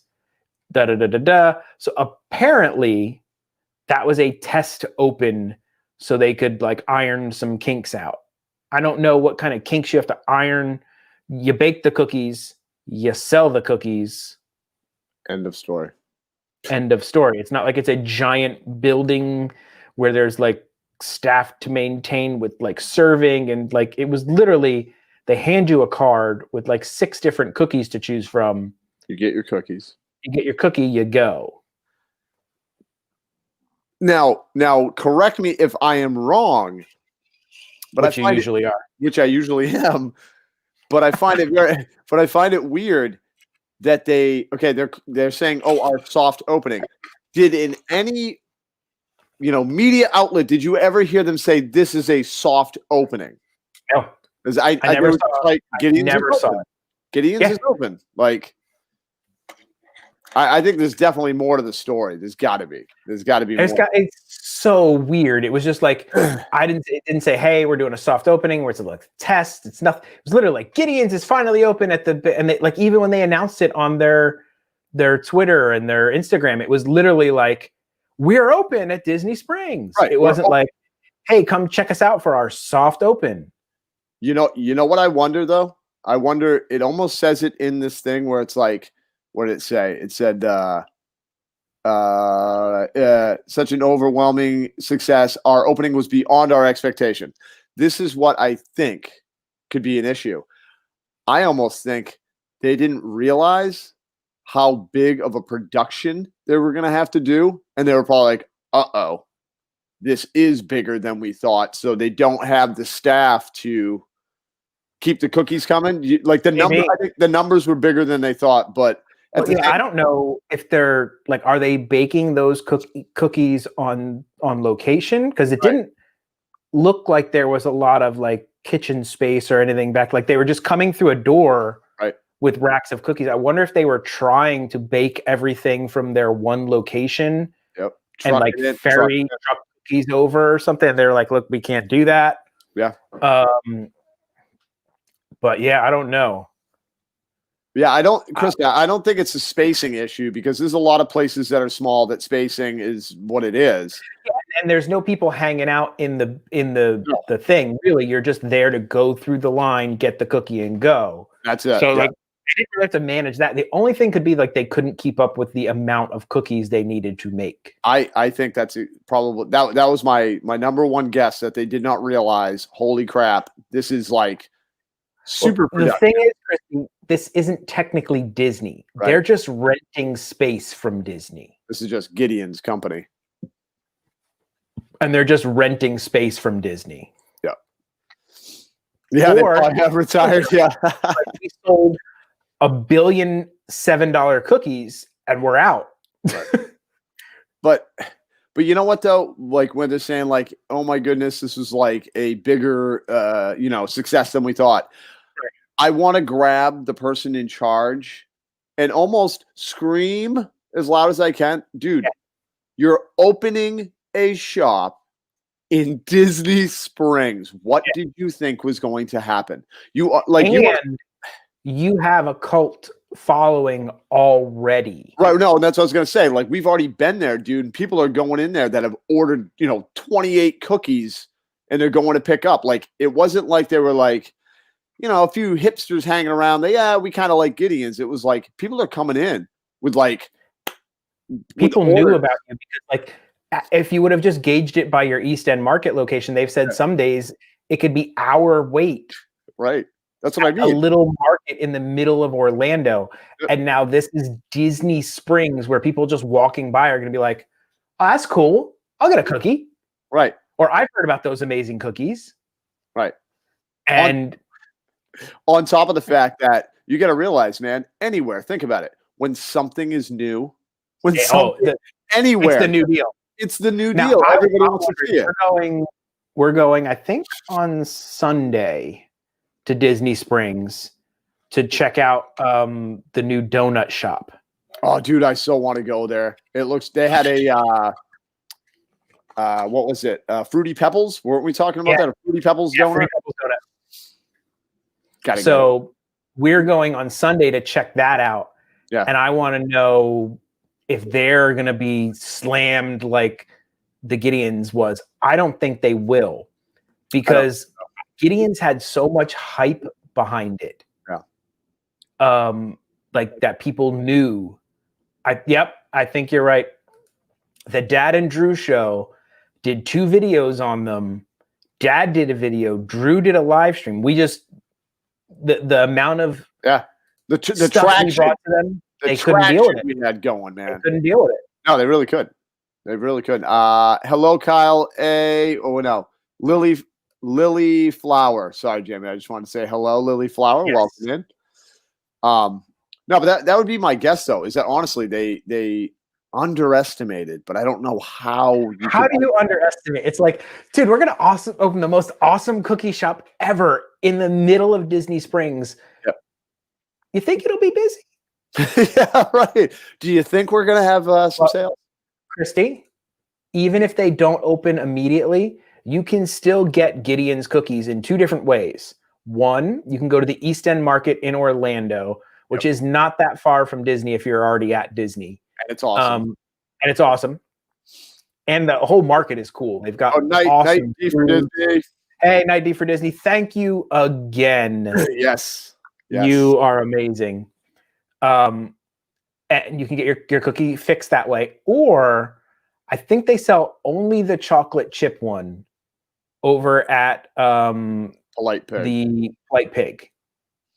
So when they have them in limited availability until they sell out, apparently, they have those. So you got 2 ways to get it. Yeah. You can still get it, just not in Disney Springs. Just not in Disney Springs at the current moment, unfortunately. Drew, as another thing I did not show you, but I just thought was hilarious. So Pedro Pascal was interviewed, and people were like, all these parents, he's like, all these parents love the show, right? And they're like, they'll see me and they're so excited. So they'll be like, they want to like geek their kids out to me, and they're like, they'll like introduce their kid to the Mandalorian. And here's his quote. It's hilarious. He's like, I always feel bad. A parent that I meet, they have their kid and they're like, oh my God, I'm going to impress my child so much. I'm going to introduce them to the Mandalorian. But then it's like my face and I don't have the child with me and I'm not wearing a helmet. And they look and they're like, who's this guy? And then I'm going to speak to them in the Mando voice. And it's kind of strangely like a bedroom voice. Totally inappropriate. So it's kind of just like, which is funny. Like, because you're like, dude, look, it's the Mando kid. It's the Mandalorian. Billy, look. And he's like, who is that guy? This is just some creepy guy. And then he tries to talk to me like this. Yeah. I'm Mandalorian. And he's always joked like the voice is sort of like a bedroom voice. It's like, kind of like sexy talk. Oh, no, because it is. It's like a low monotone, like very slow, like very, very, very, very like that. And so, go ahead, Drew. Give it to him, Drew. They call me Blue Eyes. they call him old Brown Eyes. Oh, Brown Eyes. Oh, wait, but I just thought that was absolutely hilarious that all these parents are like so excited to show off their kids that like, hey, look, it's the Mandalorian. And they're like, who's that guy? Where's Baby Yoda? Where's Baby Yoda? That's all he hears. Oh, where's Baby Yoda? You know what, though? But it sounds like... Jay, calm down. Calm down. No, but it's funny because like, you can just tell from that little, that little tweet or whatever, the comment that he made, the dude's got a sense of humor and he doesn't take it too seriously. I would say all those rumors of the him quitting halfway through and being mad his face isn't being shown. Right. You can tell he's not that guy. No. He's like, whatever, dude. He's getting paid and he's having fun. He's part of a legacy now. Simmer down. Oh, God, yeah. Oh, yeah. And he knows even if he never acted again, he could make $1 billion on the Comic-Con circuit just... Yep. Signing autographs. Yep. And doing meet and greets. Yeah. Not a bad gig, dude. Oh my goodness. 3 days. I'm excited because I don't really understand it, but I want to. I have no idea what it is, but I want to. No, it's like we were watching it where it was like sort of understand the concept, but not really. But I love Vision. I do. Yeah. Apparently I look like him, but yeah, look, Drew's on the screen right there. I'm on the screen. Look at me. Pretty good. You need those glasses and a tie. I want to see that. Oh yeah. me and a tie. That's funny, Jamie. Oh my God. But I'm excited because of the way they're saying that it's gonna like tie into all the new stuff happening. Yeah. And it's gonna really set up a bunch of stuff. So I'm actually pretty excited about. I'm not Mandalorian excited, but no, but this is new content. Yep, and it looks like it's going to be good content, not just filler. I definitely would not put. Disney Plus has been putting major, like buku bucks and everything. Yep. Photoshop some escargot falling out of Vision's hands, and it's Drew. Oh. Or maybe a Macron. Maybe a Macron. Yeah, Macron. Yeah, I drop stuff. I got the dropsies. Yeah. No, but this looks real. Like visually, this is the trailer that we watched. Is very stunning, man. Like, yeah, and the concept is super cool. Like the way that they're gonna do it, where like they're gonna move through various eras of television sitcoms and things like that, and it's gonna like transition from like the Lucy Show to like 90s sitcoms to like Seinfeld style sitcoms. Like I think that's just such a amazing concept for a show. It's kind of out of the box. I don't know if there's been that I know of another show I can't think of anything off the top of my head that has this kind of concept. So yeah, and like the fact that like it's kind of like all in her head, we think. Yeah. Like she's doing all this because she's like super powerful. And they say like she's actually one of the most powerful characters in all of the Marvel universe, like as strong as Captain Marvel and Thanos, and like Like they're saying, like she probably could have killed Thanos. Yeah. If he didn't call in that whole horde to like rain down and like just start killing his own people with the stuff, like she probably would have killed him. Well, dude, I mean, she's a witch. You know what I Yeah. mean? She's got like witch pot. She's magical. Like, Well, yeah, she also has one of the Infinity Stones powers in her, right. and like she's got the witch. It's like it's just crazy. Yeah. I think it's gonna be fun. Oh, yeah. Him as an actor, I think is great. Him as an actor is amazing. Yeah. And honestly, it took me a little while to realize who she was. I didn't realize she was the Olsen sister. She's like the best actress, I think, out of the sisters. Like, of course, yeah. The other Olsens were not. No, they did Full House, and then that was it. Yeah. But they were like these two weird, rich little kids. But like, you almost thought she would kind of fall prey a little bit to that type of fame or whatever. You know what I mean? That same avenue. And she was like, she doesn't seem as weird as them. No, she's like, I'm just. They seem really weird, the Olsen twins. Yeah, I don't like to talk bad about people because I don't really know them, but they're very odd. Their public personas are weird. So I don't feel like I'm talking bad about them. It's like a known thing. Right. That they're weird. I forget who there's some comedian who said he has a theory that there's really only one of them and they're moving really fast and you can't tell the difference. I forget which comedian it was, but that's awesome. That kind of makes sense. That makes sense. No, but like, dude, like I wonder if that like, well, I don't wonder, I'm pretty sure that like the child actor thing that's gotta screw you up, man. Really. Me a child actor that's really not messed up. Yeah. Well, no, serious. I'll give you one that should have been way more messed up. Okay. Macaulay Culkin. No, he is messed. He was like drug riddled for years before he made his comeback. Yeah. No. He had his issues. I'm saying he like kind of came out of that. You know what I mean? Like he went through that period where it had messed him up. Oh yeah. No, he messed up. But like I'd seen him in interviews, and then he was just talking about like he understands it. You know what I mean? Like some of them just never do, and they're all off the rails. But I was watching like some interviews with him, and he was just talking about like, you know, he's like, no one on the planet understands my situation. Yeah. Like, because like literally, because you've seen the, you know, movies that made us, where it was like nobody even really knew about this movie. It was just kind of like, whatever. We don't, you know what I mean? Like a low budget kind of thing. And then all of a sudden, this kid that's like, oh, I'm just doing a little acting, doesn't know. All of a sudden, boom.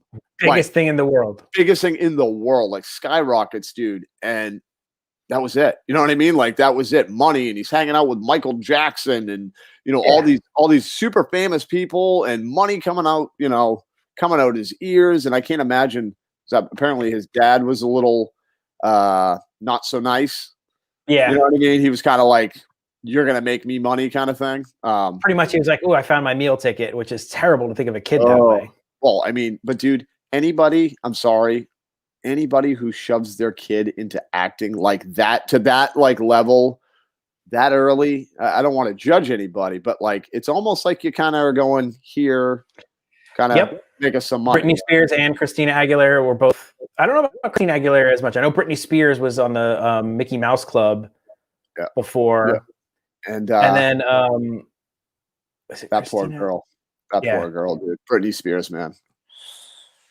She went through it bad. Dude, she's still. Veronica follows her Instagram, and she's she's definitely not doing great. Doesn't look like. But child actors, that's what happens. That's what happens.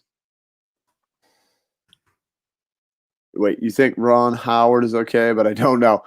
Jaquita, I think Ron Howard. Okay, Ron Howard might be, but I don't know if he was technically a child actor. Like he was a little older. He was like teenager, right? Or what? How? I don't even know when he started, because like obviously I know Happy Days and like he's direct. You know what I mean? When he was younger, directing some stuff, but.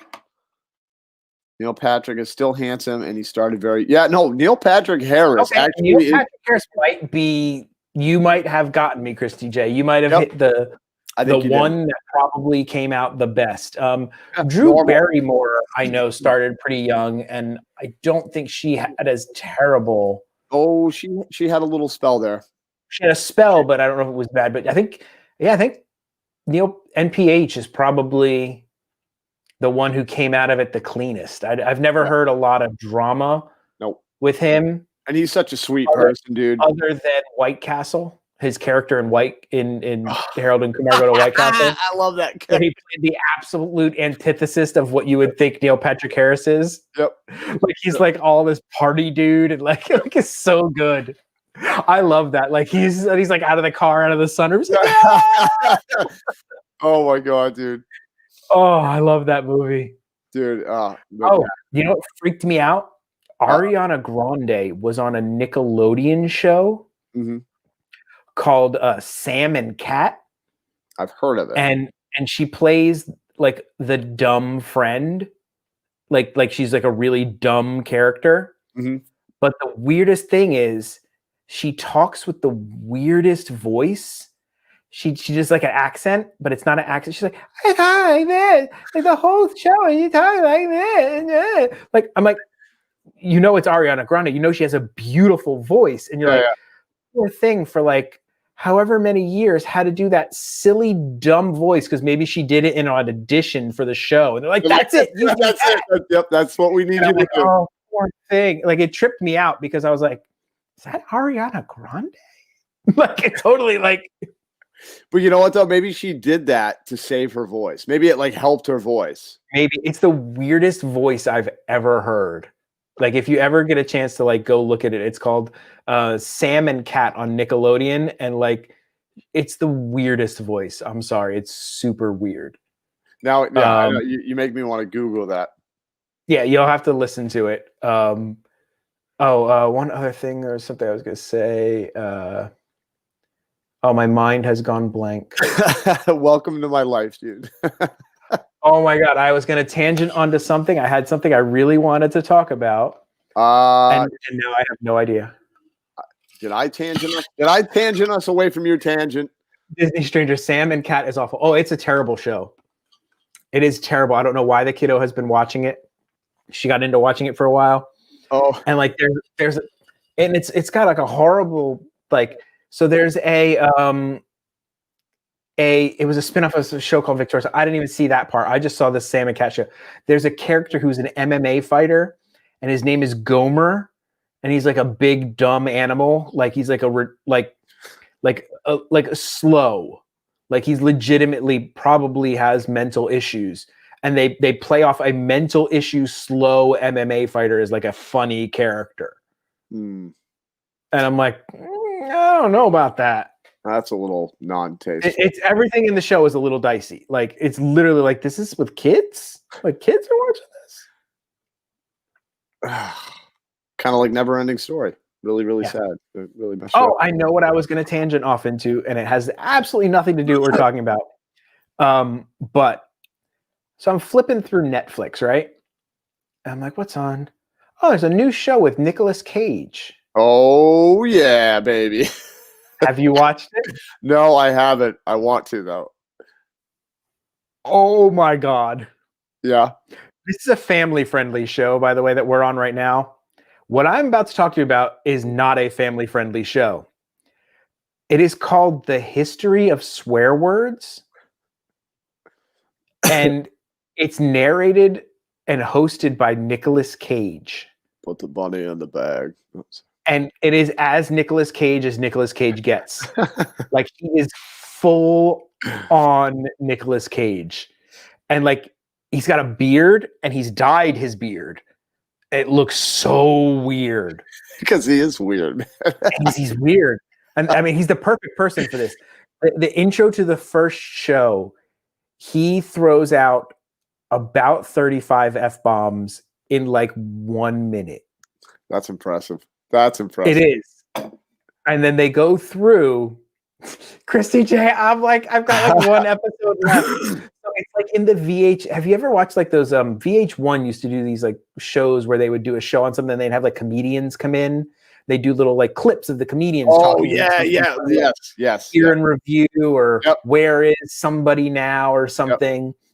So they grabbed a bunch of comedians, had Nicolas Cage narrate it and host it, and then they would cut to clips of these comedians talking about swear words and how you use them, and then they give you like a history of how the swear word started and like how it didn't start off as a swear word and it originally was this, but then it morphed into this, and like you actually learn something as they're filthily swearing through the entire thing. So it's not child friendly, is what you're saying, Jay. Oh God, no! Like if you have children in the house, like wear headphones or something and watch it. Do not let that play.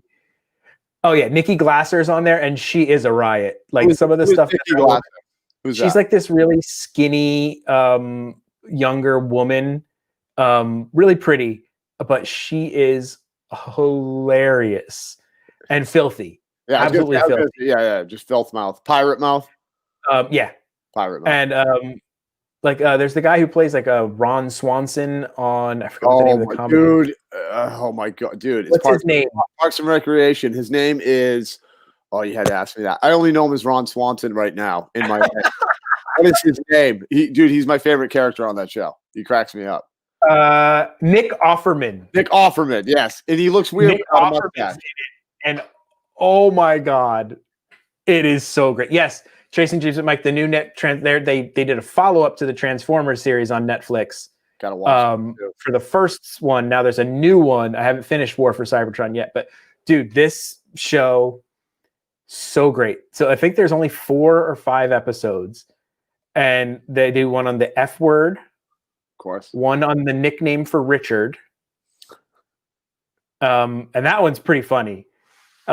Because Nick Cage is trying to convince everybody instead of using that word that you should use the word Nick. So that guy's such a Nick. He's a Nick head. Like she's like, but until I can make Nick work, we have to go with the other one. Yeah, no, of course. Like he's like, if he wants it to be about him, he's like, I want my name to be the terrible swear word. Can you imagine that though? Your name is a swear word. Yeah. That'd be fantastic. Yeah. And they even said, they're like, there's this one comedian there. She's like a British black girl, and it's so funny. She's like, it's like, I guarantee you, if you ever met a man named Dick, he's not English. We don't have any of them. None. Y'all can have that. That's American thing. Yep. Like, oh my God, like she's so terribly funny. It's so great. A dad head. Disney Stranger a dad head. It's so funny. Now, I'm going to ask you a question, though, regarding this whole thing, because you got a little information out of it, you said. You learned No, you actually learned real history. Now, I had heard this. Now, correct me if I'm wrong, if I am not recalling it correctly or if I wasn't told it correctly, but like swear words, I heard like back in the day, the reason, like, it was for all of the poor people, like the people that were living, on the outskirts.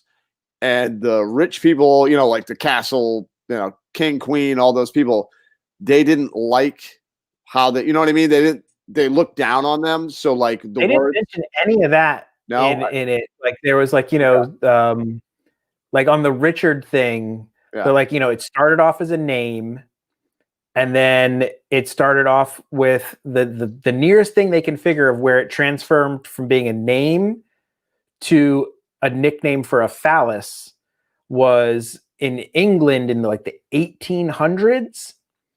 They would call a riding crop that name. I'm not going to say it. Yeah, right. They would call the nickname for Richard, and they would that was the name of the riding crop, and they're like, oh, a riding crop kind of looks shaped like, and then it morphed into, well, we call that a this, so we'll call that a this, and then it just kept, from there on out, it then morphed into the point where nobody can call their child that as a name. They're like, you don't know of anybody who's going with that as a nickname these days. No, it's not a good one. Other than Dick Grayson, he still has that as a nickname, Batman sidekick. But it just sounds right though, like Dick Grayson. Yeah, but you can't just say the first part. You have to No, say right, Dick right. Grayson. No, that's gotta be Dick Grayson. Dick Grayson. That's his whole name. You got to say it. Hold on. Whole Hey, name. Zach Smalzer, thank you for stopping by Zach from the new Smalzer. house. Yes, and they do have a dessert called Spotted Nick.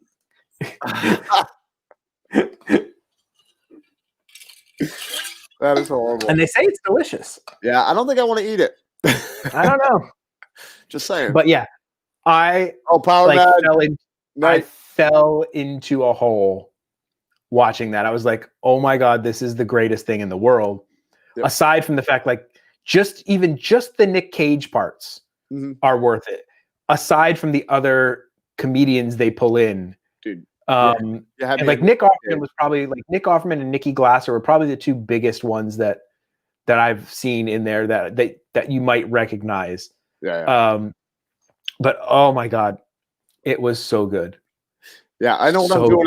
I know what I'm doing after the show. You have to watch it. It's just the first one on the F word is. Yeah, I mean, yeah. Well, that's everybody's. It's so Nick Cage, like, they were like they got the right guy. Yeah. Well, dude, you had me at Nick Cage though. Seriously. Oh yeah. Put the bunny in the bag. Put the bunny in the bag. What's up? This is us. This is us, Zach Smalzer. We got everybody in here right now. Yeah. So that one I was phenomenally hooked. There is a link I sent you, Drew, that you have to watch. Already watched it. Did you watch it? Of course I had you, dude. Come on, man. Come on. How dude. funny was that? Dude, Bill Burr, I'm telling you right now, is one of the funniest people straight up. And the reason why he's funny, at least for me, is the fact that his stand-up routine, the way he delivers all this stuff, it's literally like hanging out with that dude at a party. And he does not care what the he funny said. guy at the party. He is the funny guy at the party. There's no he's not acting any other way than but himself. He's so true to himself that he doesn't care. He's just like, this is what I'm saying, and I don't care. But yes, if you guys don't know, Jamie sent me a link, and it's Bill Burr on Jimmy Fallon. Let me try that again. Jimmy Fallon, where Bill Burr is defending his Boston accent in The Mandalorian. It was brilliant. Oh my God. You guys have to watch it. It is so funny. I'll put the link in the chat for you guys to go watch later. Yeah, not now. Don't watch it now. But so I guess Jimmy Fallon asks him, he's like, hey, I don't know if it'll let me. Since it's my channel, let me know if that link shows up. Yep. Sometimes they get freaky about links unless you're a mod, but it's our channel and I'm using that thing. So, yeah. So he asked him, he's like, hey, I heard people were giving you crap about why does this guy in space have a Boston accent? And Bill Burr goes on this rant. It's awesome. I'm not even going to ruin it because some of the things he say are so funny that it's just perfect. Well, because you just hear it and you're like, oh my God. Yeah, oh yeah, perfect response. You're like, yep, that makes sense. That makes sense. Yeah. I totally agree with him. And the funny thing is, he was not a Star Wars fan before he did the show. He said he would make jokes that he hated Star Wars. Yeah. Well, but it is different than it is different than Star Wars, really. Yeah. It is Star Wars, but you know what I mean. I was dying. I was absolutely just dying laughing because some of the things he said just hit home, man. It's like, and then when he's like, "Screw those nerds." Yeah. It's like, oh my God. He doesn't care. He just doesn't care. Oh my word, dude. He's bad. He told another story about he said something offensive on his podcast. Yep. And he's like, somebody sent me a Twitter that they were after 10 years they were unfollowing me, and he's like I would care. He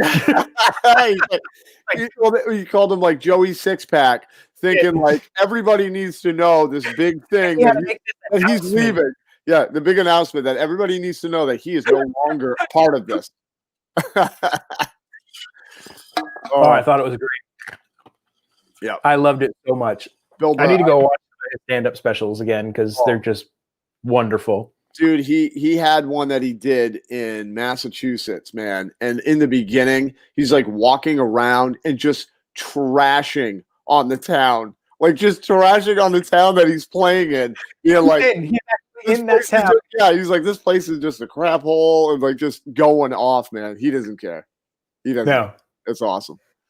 Oh my gosh.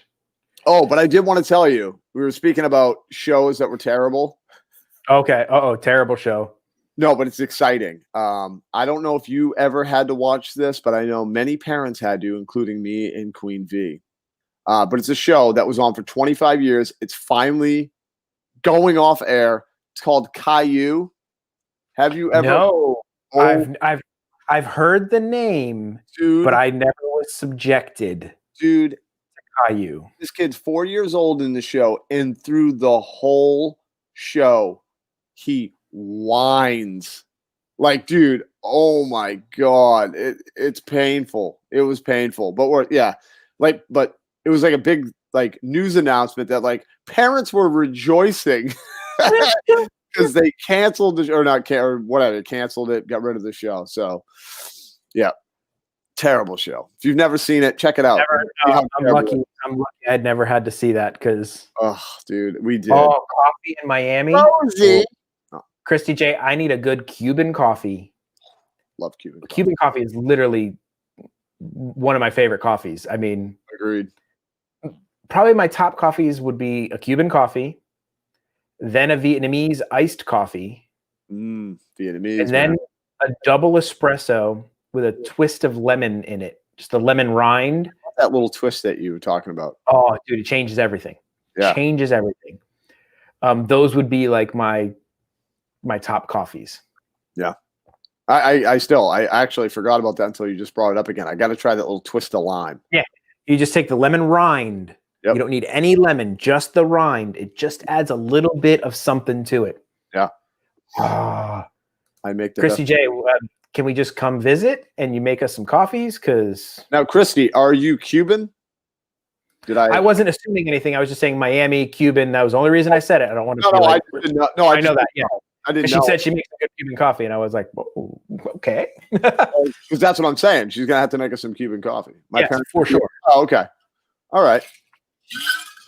Well, if your parents are Cuban, that means you're Cuban. Just so you know that how things work. Yeah. Kind of how it works. Well, but you know what's funny though, man? I had a buddy of mine. Well, a buddy of mine introduced me to my friend Christian. So he's like, yeah, I got my buddy Christian. He's really cool. And I end up playing dodgeball with this kid. But he's like, yeah. So he's like, yeah, Christian Rodriguez. That was the kid's name. And I'm like, oh, okay, cool. And I meet Christian Rodriguez. He's about 6'1", 6'2", blonde hair, pale as white as like a white guy could be with blue eyes. And I'm looking and I'm going, Christian Rodriguez, huh? And then I end up talking to him. It was just funny because his dad was Cuban, but his mom's side, they were all from Holland. That Holland blood must be strong. Really strong. Like it was just, he's like, yeah, I know. Because he just started laughing. He goes, I get that all the time. People look at me and go, are you really a Rodriguez? Did you like marry into the name or? Are you trying to be a stage name or what are you doing here? Stage name, but yeah, he's like, no, my dad's Cuban, and my wife, my mom's from Holland. So I was like, oh, okay. That's too funny. Yeah, that's kind of like my daughter looks, more Asian than she looks white. So when I'm out with her, people are like, is that your kid? Yeah. Really? Yes, it's my kid. Yep. I've gotten that a couple times. Café con leche. Oh, and a good Cuban sandwich with the pickle. Oh, and the mustard. Mm. Oh my! Where can we, dude? There was a place here that does Cubans on the run. Really? Yeah, there's a Black Bean Deli downtown. Does fantastic Cubans. I love Cubans, dude. Love them, dude. Something about that Cuban bread, and then when you do the press. And for me, it's the pickles, dude. The pickles. Oh, it's gotta be pickles. Make that sandwich. Absolutely. put it together and it didn't have a pickle, I'd throw it back at you. I would too. I'd be like, that's not a Cuban. I need pickles. Kind of like if I got a pretzel, like a soft pretzel, Mhm. but I could use that soft pretzel to break glass in the case of an emergency. And that said pretzel costs like $7. $6 or $7. At least it came with cheese. Yeah, that was a rugged pretzel, man. That was a rugged. Dude, that was a I rugged. was watching you attempt to be positive because you are a positive guy. I really am. You really are. You really try to put the best spin on anything. But the minute you bit into that pretzel, I knew that Drew was totally disappointed. Like I knew your face said it all. I'm like, he hates that pretzel. He won't say it. He won't say it on the Drew channel. No, I won't. He'll say it here. Yeah. He'll say it here. That was a horrible pretzel. I'll vent my frustrations over here. Yeah, no, it was definitely not up to par, but it was one of those things where I've eaten a lot worse food. You know what I mean? So, and I kind of look at it and I'm like, whatever, what can you do? We were hungry anyway. We were starving. See, but you also got to give him the truth, Drew. No, true. But there was some soft parts. There was some soft parts, Jamie, that we were able. Probably the worst pretzel I think I've ever seen. No. I think I got a worse pretzel at Universal. Really? At Universal. I think. Okay, I'll give you that. Probably. I think it was at Universal. I'll believe you that Universal was worse than Disney. Yeah. But you know what, though? I have to admit, though, I think I'd take that pretzel over the Chippendale churros that we got. That one looked pretty rough, too. I was not too thrilled. It looked really nice. But I think the best thing about it was the chocolate chips. To be honest with you, it was the chocolate chips. At least I had chocolate on it. So, hey, Drew, I was going through and making some YouTube shorts for the channel. And I think I'm going to actually put this one on the Dad and Drew channel because I've been messing around with the whole YouTube shorts thing, trying to figure it out. But I think I'll put this one on the Dad and Drew channel instead of on my channel. Drew hasn't. He may have seen that. I think I said it to him before, but I'm here food and wine, and I ran into this guy, Drew, in the moment. What's happening, everybody? this was the first time yeah. that Drew and I met. Right there. If this jabber says he's good. He says I'm all right. He says all right. But it's all right. This was the impotence. Yep. There he is. I missed that guy. Hey, look at that guy. So we're here, food and wine. You guys got to check out food and wine. You guys check out this guy. So subscribe, hit the button, the bell, hit everything. Look at us. Look at us. We look so young. Hit it. All right. We do. I got it. Yeah. Come on. I know, dude. We look like kids, like Veronica said. We look like kids. We do. And yes, the bromance was born. That was the moment it happened. Yep, it was. And without that moment, everybody. Yeah, I don't know what's wrong with why the sound was so low on that. Sammy, it was weird on my end too. It was very low. I don't know if it's because of the way the sharing was going or what, but so yeah, I've been messing around with the YouTube shorts. I found out a couple of things. If any of you in here are creators, so here's a few things that you may not have known. One, a YouTube short can be a square video. So it doesn't have to just be a vertical video. You can do a YouTube short as a square video. Two, it literally has to be a 19:6 vertical video. It can't be a little off. I screwed up on my sequence settings and I was 2 pixels wider than I should have been, 2. And they weren't showing up in the YouTube Shorts feed. They were like, nope, that's not a YouTube short. It's 2 pixels too wide. Wow. So that's why I had to delete 2 of mine shorts. You can monetize, Mike. I have all my YouTube shorts are monetized. They make no money. Even if you get like a short and it gets like 300,000 views, you're not going to get like 300,000 view worth of money. You'll get a very little bit. They make like a tiny percentage in money as opposed to what a real video makes. No, but does that count as view hours? Like if you're trying to get to 4,000 hours in a year, yes, or whatever the hours count. Everything counts. Really? Because they count view hours, not views. So if you get like 100 views, you'll get like 100 views. If you get 100,000 views, you'll get 100,000 views. If you get 100,000 views, you'll get 100,000 views. Because they count view hours, not view numbers. It's not like, you need 1 million views, it's hours. So because they're 15, 20 seconds, you're not going to get a ton of hours out of, even if you had 300,000 views on it, you're probably not going to. No, Queen Marcia, I have monetization turned on all of them, and I've had no problems with them, and they show up. And the way that you can find out if they are showing up or YouTube short availables is when you take your page, you can actually add a section to your own page for short videos. It says when you're doing like your page setup, you hit customize, and you can hit sections, and you can add like different playlists and stuff.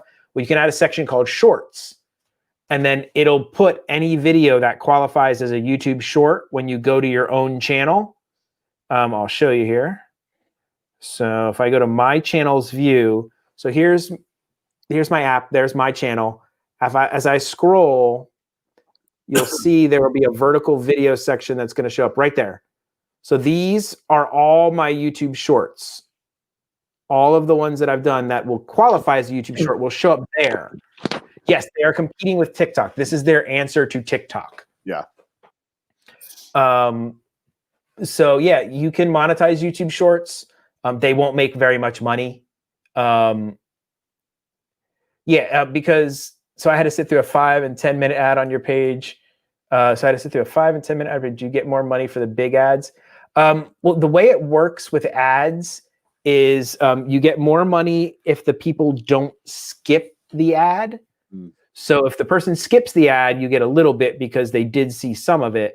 And then if they don't skip the ad, then you get a higher CPM on it. So don't skip our ads. So don't skip our ads. Watch them all. Yeah. Yeah, just skip. But the ads you actually get the most money on, believe it or not, are the mid-roll ads. That's why they say it's so important to have your video be at least 8 minutes long, because then you qualify for the mid-roll ads, and they'll add those mid-roll ads in, and a lot of times they'll make them non-skippable. Yeah, because they know if you've got somebody who's watched 4 minutes of a video and then they throw a little ad in there, they know that person is most likely to finish that ad to get to the rest of the video. Right. So they'll make that non-skippable. Which makes sense. I love your ad. I know what you. I'm reading here. Let's see. YouTube may never be monetized. So they're saying that you could put monetization on it, but it may not show up. Let's see. For some nations, video time, thousands of views. For a video with 3/4 million. Okay, yeah. So it is monetized. I'm correct.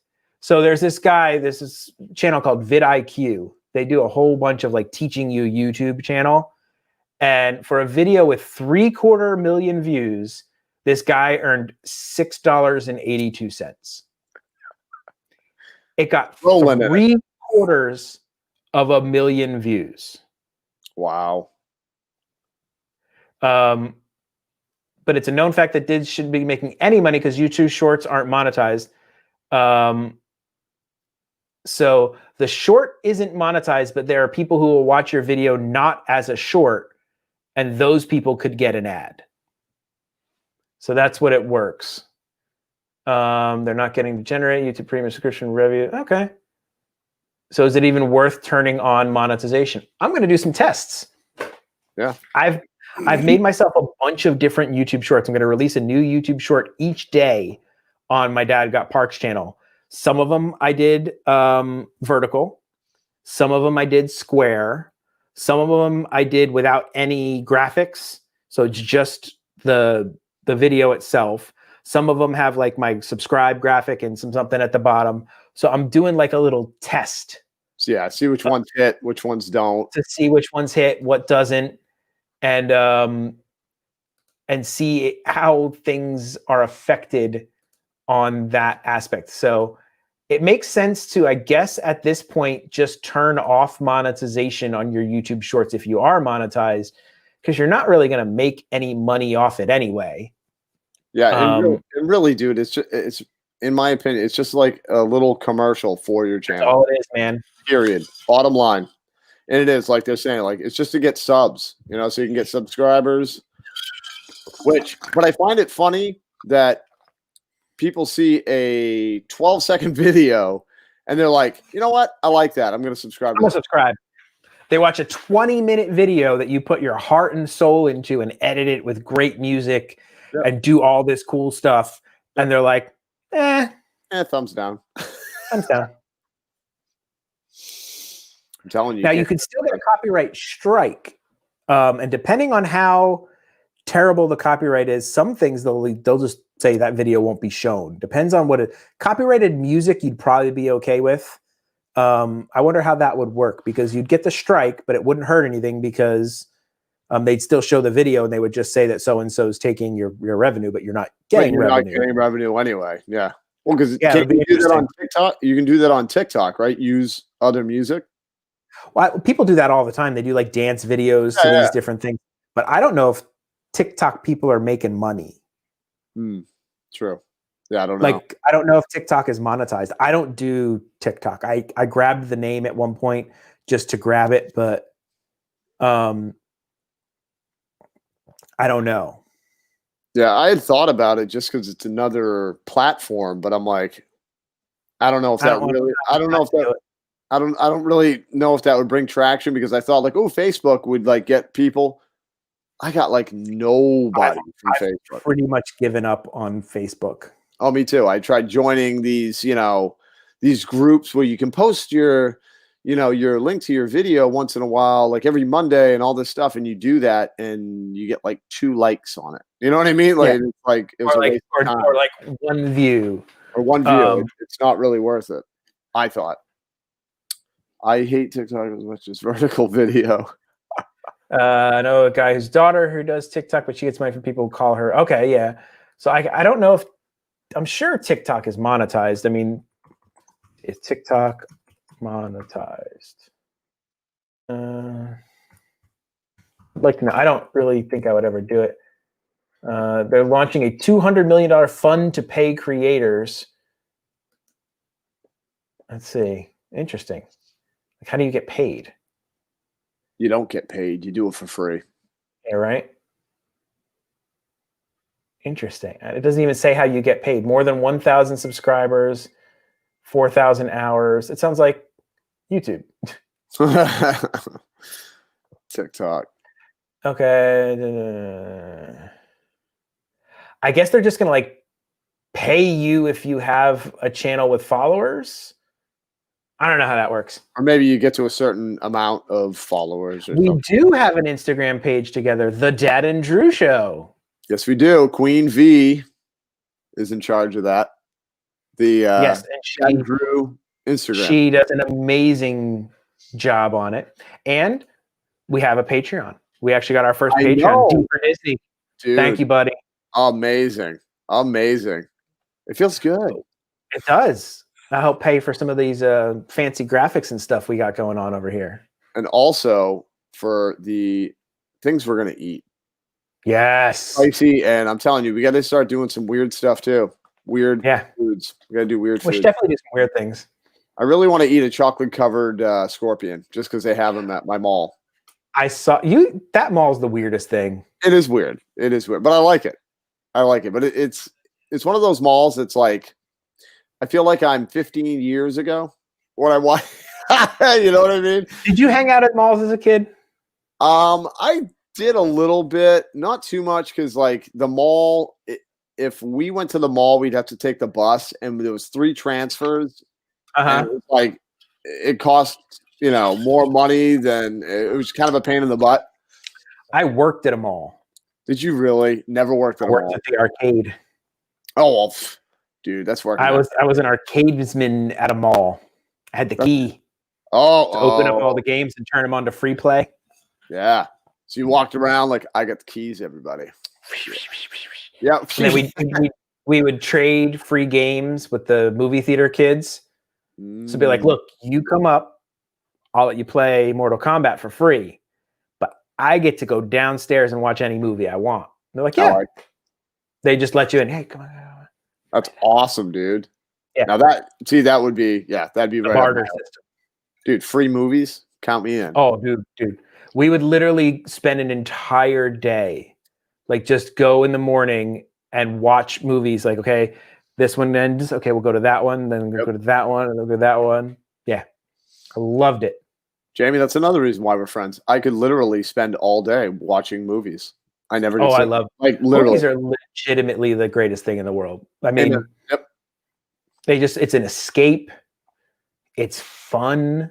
That's why I don't watch a lot of non-fun movies. Like I don't like boring or like scary, super scary things. I'm like, I don't need that in my life. I want to laugh. I want some action, something dramatic. I want to learn something.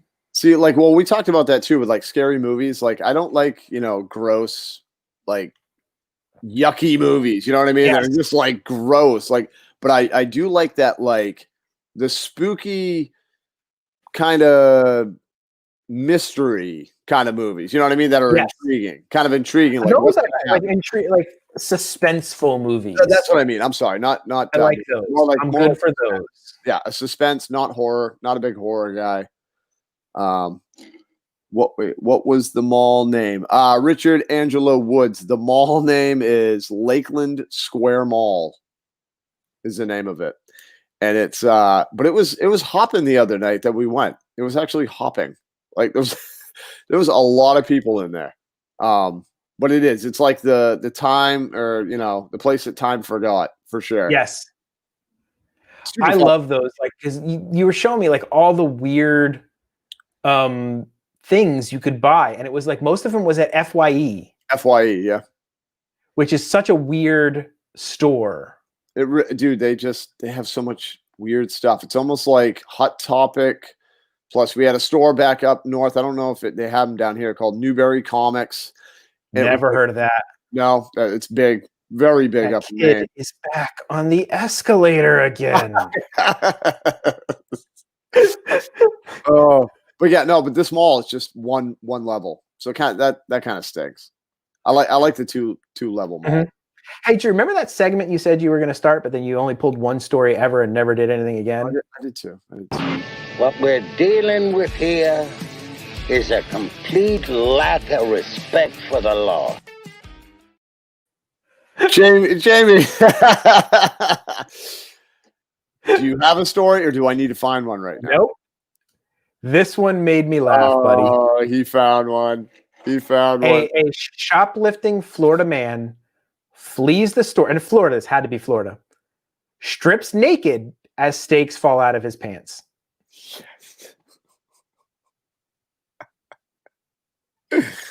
Who steals steaks? Who sticks the steaks down their pants? Why would you eat the steak after it's been in your pants? Well, I mean, if it's your pants, but See, it's your pants. but can you imagine? You have like friends and family over, and you're sitting there cooking up the steaks the whole time. You're going, "This was right in my pants." Here you go, Mom.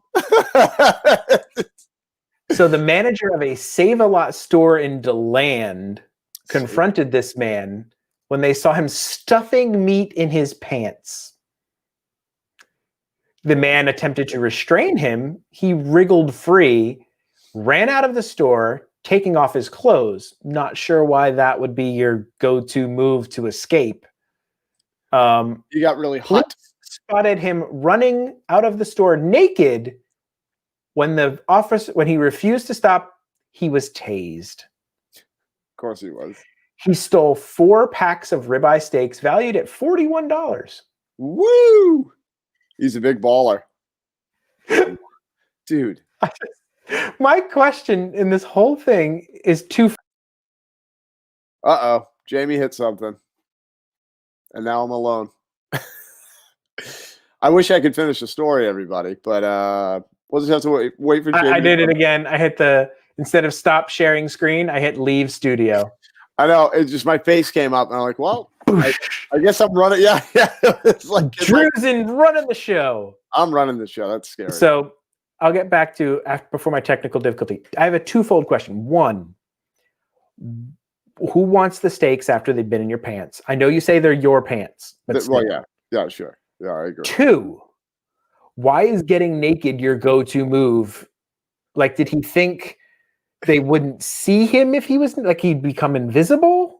Like, did he think he had superpowers? No, you know what? Maybe he thought if he like stripped down when he ran, he'd be like less wind, wind resistant. Okay.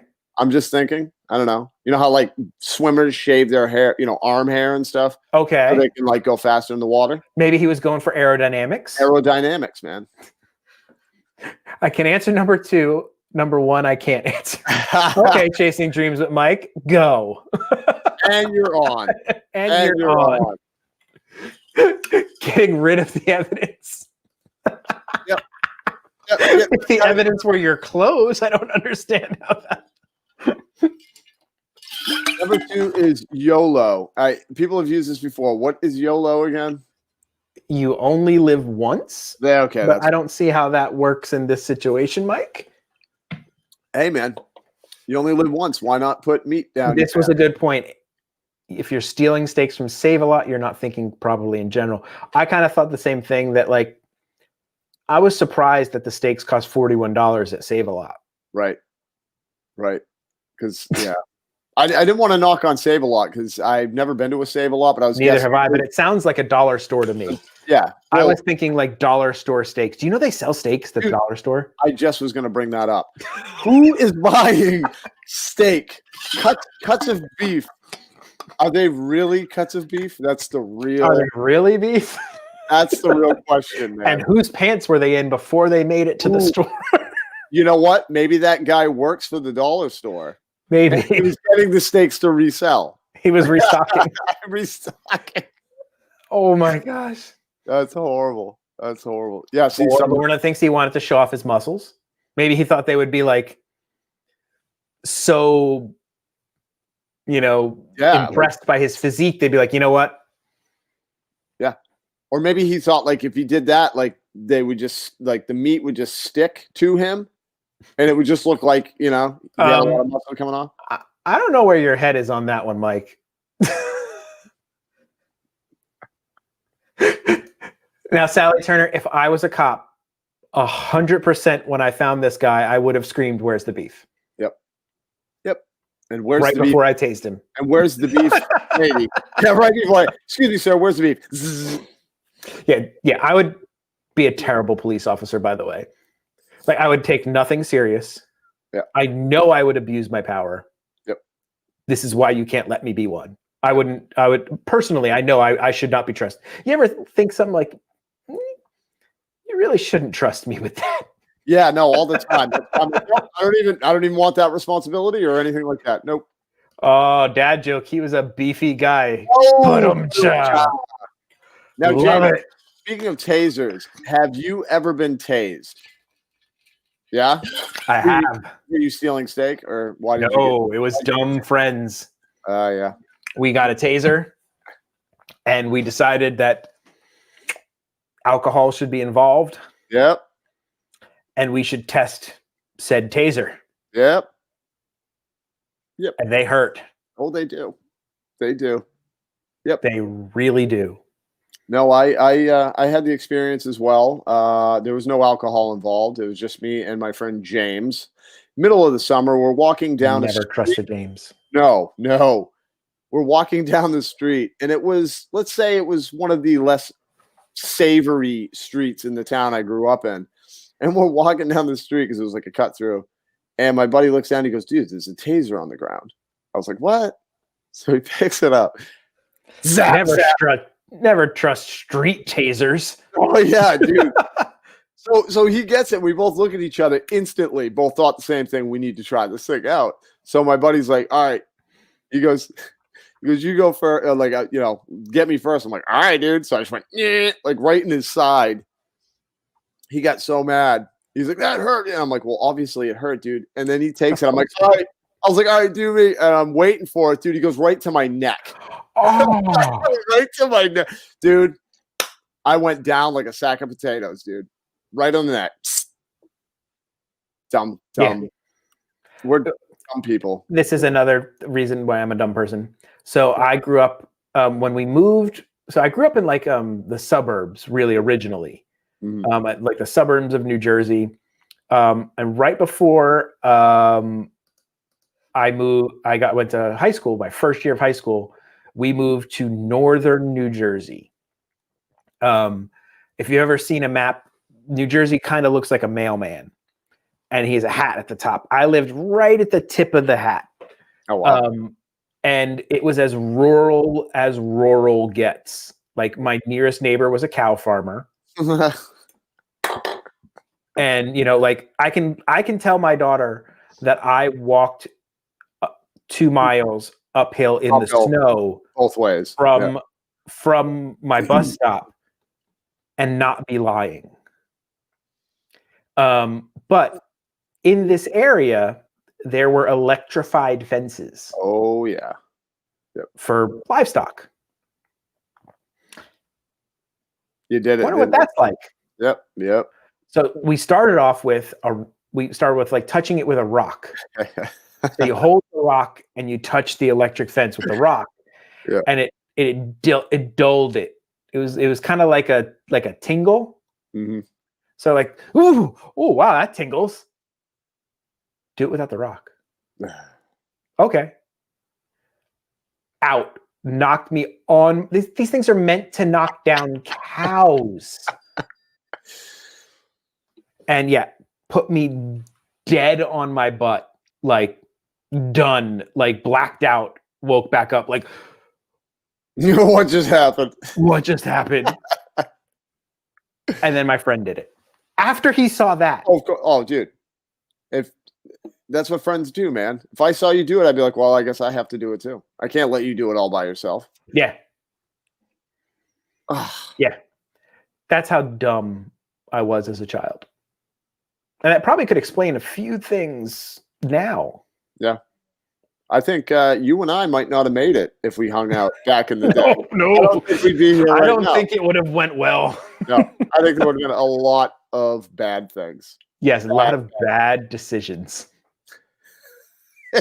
Very bad decisions. A lot of good stories, though. A lot of good yes, your tongue does taste like aluminum after you're shocked like that. It does not feel good. Yeah. Speaking of tongues, did you ever stick your tongue to a pole? No. I saw that movie. I knew not to do that. My sister, my youngest of my two, but they're both older than me. My youngest of my two sisters, we were out playing in the snow, and our next door neighbor had a basketball hoop with the metal. And of course, we had seen A Christmas Story about a million times. And my sister was like, "Hey, do you think that really works?" I'm like, "I don't know." I mean, I must have been like 7, but I was smart enough when she was like, "Try it," and I go, "You first." She's like, "No, you try." I'm like, "Nope, you first." She stuck her tongue to that pole, man, instantaneously, and she freaked out and pulled her head back. And oh yeah, there was like pieces on the pole, and I'm like, and then of course it started bleeding, and I'm like, yes, cow tipping was a thing where I went to school. And never did that. Dumbest thing you could ever do. Yeah, well, I just don't know, like, what is it like mean to the cows? Yeah, but That's like, what does it thing. really do besides just push them over?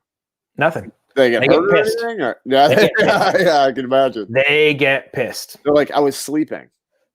Right, they're sleeping. They sleep. And you got to hope that it wasn't a bowl, because you don't mess with those. No. But Lorna made a dad joke. Uh-oh. Why did I miss it? Where? This subject is just so shocking. Speaking of shocking, I think Drew and I talked about, but did we talk about it on the show? Did we talk about Ferdinand the Bull, or was that just us having a normal conversation? I think it was just us having a normal conversation about Ferdinand the Bull. Nice segue. So, yeah. So, I just watched Disney Plus has Ferdinand the Bull, and it's a kids movie, right? It's a cartoon kids movie. 100% about murder. The entire plot of this movie is either the bulls get sent to the chop house to be murdered, or they go to the fighting arena to be murdered. And they don't like dance around it. They literally send the bull off in a truck with the outline of the pieces they're going to cut it up in. And I got hungry when I saw that, and I was like, I want a brisket. And the kid's loving the movie because she's not getting all the murdery undertones. Like she's just like, oh, it's a cute bull. He's so silly and he's running and he's funny and oh my God. Yep. Like, and then they do like the murder scene at the end, and the matador is trying to kill the bull, and it's so bad. Like, definitely rated. I don't understand how they were like, this is a great concept for a child's movie. They pull off a rescue in the meat house where the bull is hanging. That was the worst. In front of chopping and cutting instruments. Yeah. They almost get chopped and cut and crushed. Yes. Like they make jokes of it as they're like trying to get skinny to go through the cutting thing that would pulverize them into ground beef. Oh, ground beef. Oh, I love ground beef. Sorry. But literally, I was like, who pitched this movie? Yeah. Like, I want to be in the pitch for this movie where they sit down with, okay, we are going to make a children's movie about killing bulls. What do you guys think? What do you think? What do you think? Do you think it'll work? Okay, maybe. Okay, well, two-prong. They can either die by being ground into beef, or we can have a man stab them with swords and then hang their heads on a wall.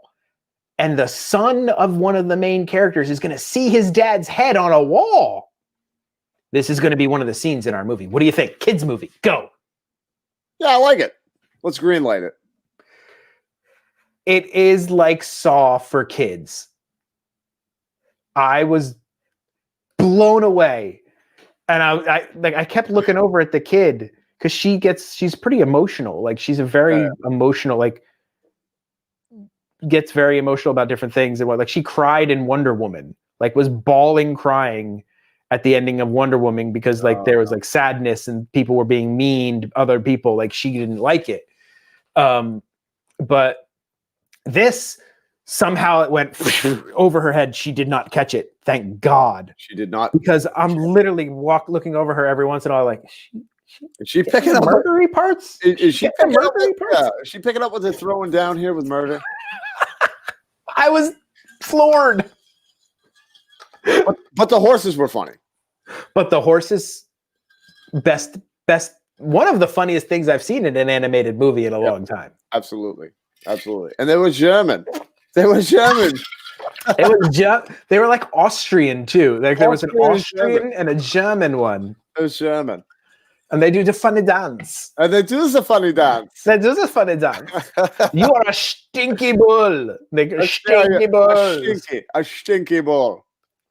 But it was kind of Nazi-esque with the horses and the German accents and you're kind of right. That's a little I was like, there are a lot of undertones in this movie that are pretty scary for a child. So you do not promote this movie for children? I would say skip it. Like if you're flipping through, I should have known when there was like the lead bull was John Cena. Yeah, he does the voice for Ferdinand. Yep. And I was like, maybe not. John, but Cena. It still doesn't take the cake for saddest animated movie of all time. Ooh, I think I know what you're going to say. I think Drew knows what I'm talking about. I know what you're talking about. It makes me sad just thinking about it. Because we are going to be best friends. Forever. Forever. And no, you're not. No, you're not. It's terrible. It is because it's like, your best friend is going to hunt you in an attempt to murder you. Like that. No, like that was the thing. Like in the end, Jamie, it wasn't like the dog was like, "Hey, dude, you know what? Me and my master, we were like, this is probably wrong. We realized that trying to murder you is bad. We're gonna stop. We're gonna hang out more. You know, we'll just, we'll have coffee. We'll be those best friends we talked about. We'll do that." No, it's like the dog looks at him and goes, "Here's the deal, bro. I love you inside right here. I'm gonna let you go just this one time. But if I see you again, I'm gonna have to take you down." Like, I'm gonna have to kill you. I'm gonna have to kill you.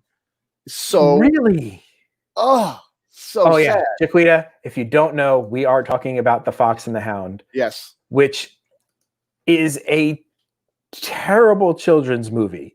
Yes, like it doesn't teach a good lesson. No. Like, most of the Disney movies, like you said, they would end on a really they learned their lesson and things are good and, it's bad to be a bad person. No, it was literally like, you get a pass, buddy.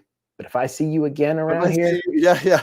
But I'm going to have to. You don't get a pass. No, I'm going to have to take you out, dude. This is your one get Actually, out. Disney Stranger, if you think about it, you are right. Yep. Murder is the main plot point in a lot of Disney movies. Yeah, pretty much. Yeah. Well, okay, they kill the parents. That's like the first thing. You got to kill the parents. Oh, yeah. Parent or parent. Or a parent, yeah. At least one parent has to die. Yeah. To qualify as a Disney animated movie. And then the rest is usually somebody trying to murder a child. Because like Snow White is like a child. Yeah. Rapunzel, child. Cinderella. Like, this child. Yeah, there's a lot of murder in Disney films, but like, dude, The Fox and the Hound is literally like, if you don't cry when the old lady is in the car with the fox and she's taking him and he's thinking, where are we going? Where are we going? Is it we going for a ride? Are we going for a ride? No. And then like she puts him down and then he doesn't get it. That like, she's like, no, you have to go. Like I can't have you around because the guy next door, he's going to kill you. So I have to take you away and we can't be together. It's like. So he loses his best friend and his mother. Because his best friend wants to kill him. Because his best friend wants to kill him. There's another one I would have loved to have been on the pitch. Yeah, I know. Like, how do these get by? No, it's a great lesson. What's the lesson? And then the other guys at the end, he's like, okay, so I get this. So at the end, the hunter and the dog are going to be like, this is wrong. Yeah. We shouldn't be doing this. Yeah. We're going to go take you back to the old lady and we're going to have pecan pie. Yeah. And there's going to be a song at the end where we dance together, right? That's how the movie ends, right? And the guy goes, no. No. No. The dog tells him, I see you again. I'm going to kill you. Yeah. And goes his way. And then the fox sulks off into the woods. Goes screen black. Yeah. And then we play really sad music at the end. What do you guys think? It's so bad. It's so bad. 100 Dalmatians rounding up spotty dogs to murder and skin them. No, that one right there. I got to admit, is pretty harsh. Because I remember rewatching that, I don't know, a couple of years ago. And I remember, like, because as a kid, I'm like, oh my God, the dogs, and they're just trying to escape. And I'm like, oh my word, this woman legitimately wants to skin these dogs for their coats. What? And we buy pins and jackets with her. Yeah, I know. We're like, oh yeah. Oh, look, it's Cruella de Vil. She's a great. Look at her. And we're like, Cruella de Vil. Like, it's fun. And she's really a horrible, horrible human being. Christina J. Did you sign up as a Patreon? What? I just got another email for our Patreon. And it says that somebody named Christina J signed up to be a Patreon. What? This is getting crazy up in here. This is getting nuts. 2, and we didn't even do the Satan's Toe challenge. We didn't even do the Satan's Toe. We tried some hot stuff. Yeah. And just so you guys know, anything we make off this channel is going to go right back into this channel. It'll pay for silly challenges for us to eat and do dumb things. It'll pay for these fancy graphics that we got going on here. Thank you so much. We really, really... Boom, boom. Right there. That's awesome. Right there. And we will figure out something to give our Patreons. Drew and I will have a little powwow after this thing and figure out what Dad and Drew Patreons get for being a patron. Maybe it's a extra video or something. We don't know. We'll figure something out to make it worthwhile for those of you guys who were nice enough to do that for us. We really appreciate it. Really do. Because we love this channel. This is my favorite channel. Honestly, I'll admit it. We hang out. I enjoy this channel more than my other channels. It's so much fun. We just get to hang out, man. We get to hang out and look at my. Yeah, I know. I'm still jealous though. Is Andy Aprisco still here? I have a question for him. If he's still here, I think he probably left because he got sad because we were talking about sad stuff. We probably sadded him out. But okay, so there's an app that they make for the new iPhone. I'm pretty sure because the new iPhone has what's called LiDAR. Oh, that's right. It's like a scanning thing. And I think, oh, good, he's not here. He's not. No, Andy is not here. No, he's not here. He's not here. No. I'm pretty sure from another channel that I watched that has a 3D printer, they scanned their head with this app and their iPhone to make like a digital version of their heads to make our own bobbleheads. Dude, because we've been talking about that, haven't we, Jamie? Andy Aprisco, if I can figure out how to do the 3D scans of Dad and Drew's head, I would like to commission you. Yes. To tell me how to send that file to you to make Dad and Drew bobbleheads. Because we looked into it before and it was absurdly expensive. Photogrammetry. Okay, perfect. I will look that up and we'll talk on the side here, Andy. We looked into how much it would cost because they make ones where you can like send them a picture and they'll make one. It was absurd. Yeah. It was like $130 a bobblehead or something ridiculous. Something that just, yeah. But if we can figure out a way to make Dad and Drew bobbleheads, I just need one for me. I need one for me. And then, maybe that'll be like a prize. Maybe that'll be a prize for something. That would be hilarious. Like if we could do like a dual bobblehead and it's like us high-fiving. Yeah. Like it's just our heads bobbling. Dude. Oh my! I have so many ideas. Dude, that'd be awesome. I have so many ideas. Us holding hot sauce. Yes. High five. With the hot sauce or the or Drew frozen on all our screens. Yes, it was like $100. Yep, $100. Yes, we were looking. They were like between $100 and $130. They were not cheap. Well, it all depended on like some of them were like cartoony, some of them were more like, and some of them were like it's a guy who you can like pick something that kind of looks like you. Yeah, like you can like pick like a beard and glasses and like a color. Like it would be kind of like it. Now, I want it to look like us. Yeah. Want it to look like our beautiful selves. Sammy's happy. It needs to be a characters, not a scan of your head. See, that's the problem, Disney Stranger. Like, I don't know how to like characterify the scan. Like, you got to start with something, right?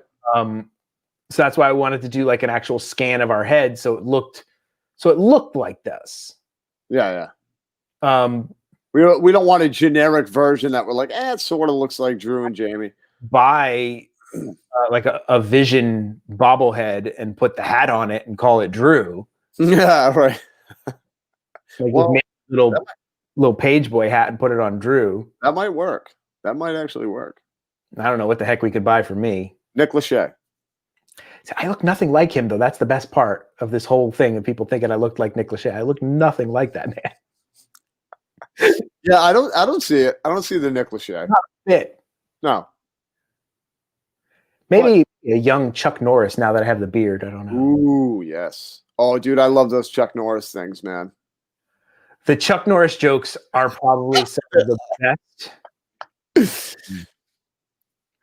I have ever heard. Oh, they're brilliant, dude. Absolutely. I don't think I have laughed so darn hard, dude. No. Like, repeatedly. It was just ridiculous, man. The best things. Like, what's under Chuck Norris's beard? Another fist. Another, yeah. There was something to do with a landline phone. I forget what it was. It was something like Chuck Norris can still, like, send you a photo on a landline phone or something like that. Yeah. I forget what it was. Chuck Norris and Scrabble, you win forever. Oh my God, dude. In the beginning, there was nothing. Then Chuck Norris roundhouse kicked nothing and told it to get a job. Oh my God, dude. Chuck Norris has a mug of nails instead of coffee in the morning.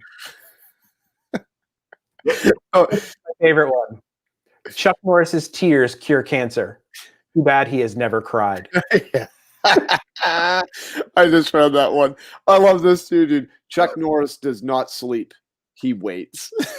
They're the best. I love them to death. Oh man, but there was one about a phone that just I remember losing my mind, dude. Oh my God, it was just funny. The other one is once a cobra bit Chuck Norris's leg. After 5 days of excruciating pain, the cobra died.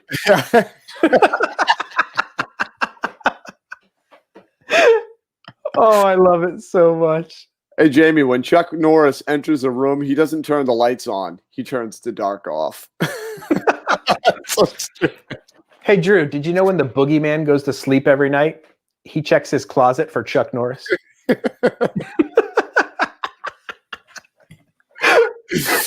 Oh, my God, dude. Oh, my God, dude. It's just so funny, man.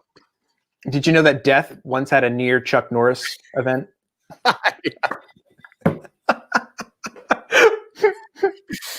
Oh my God, it's just too funny, dude. My question though is, who came up? Like, when was this a thing? Like, how did it start? I want to know how it started, dude. I really do. I want to know the origins of it, because it's just blown out, man. And why Chuck Norris never retreats? He just attacks in the opposite direction. Oh my God! Oh, Luann said the hot sauce went to our heads. Oh yeah, I'm done. Oh wait, Chuck Norris. I could go through these the whole day. Yeah, like Christy J. Chuck Norris hit 11 out of 10 targets with 9 bullets.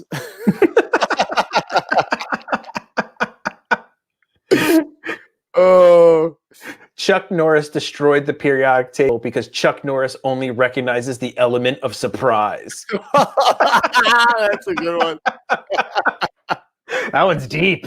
That one was deep. That was definitely deep. Oh God, dude. Chuck Norris once kicked a horse in the chin. Its descendants are now known as giraffes. Oh my God. That is awesome, dude. Oh my God. I think Disney Stranger got hacked. Uh-oh. I don't know what this man just posted in the chat. Chasing Dreams, like the dinosaurs looked at Chuck Norris the wrong way once. You know what happened to them. Oh, I could do a whole show on these. Chuck Norris beat the sun in a staring contest. What? Oh, dude, one day we're sitting on my porch. My grandfather, Lord bless him, he wasn't greatest in hearing. So he comes out, me and my sister's friends, we're all sitting on the porch, right? And he comes out, he goes, "Hey, Chuck Norris is on the phone." And we're like, my sister's like, "What?" He goes, "Yeah, you got a call from Chuck Norris." And she's like, "Huh?" I don't know. Chuck Norris on the phone. It was a guy named like Jim Boris or something. Like, it didn't even sound like Chuck Norris, but like, so for the rest of the time, everybody's like, "Hey, Chuck call you today?" Like, oh my God.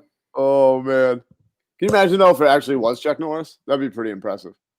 Sorry, wrong number, man.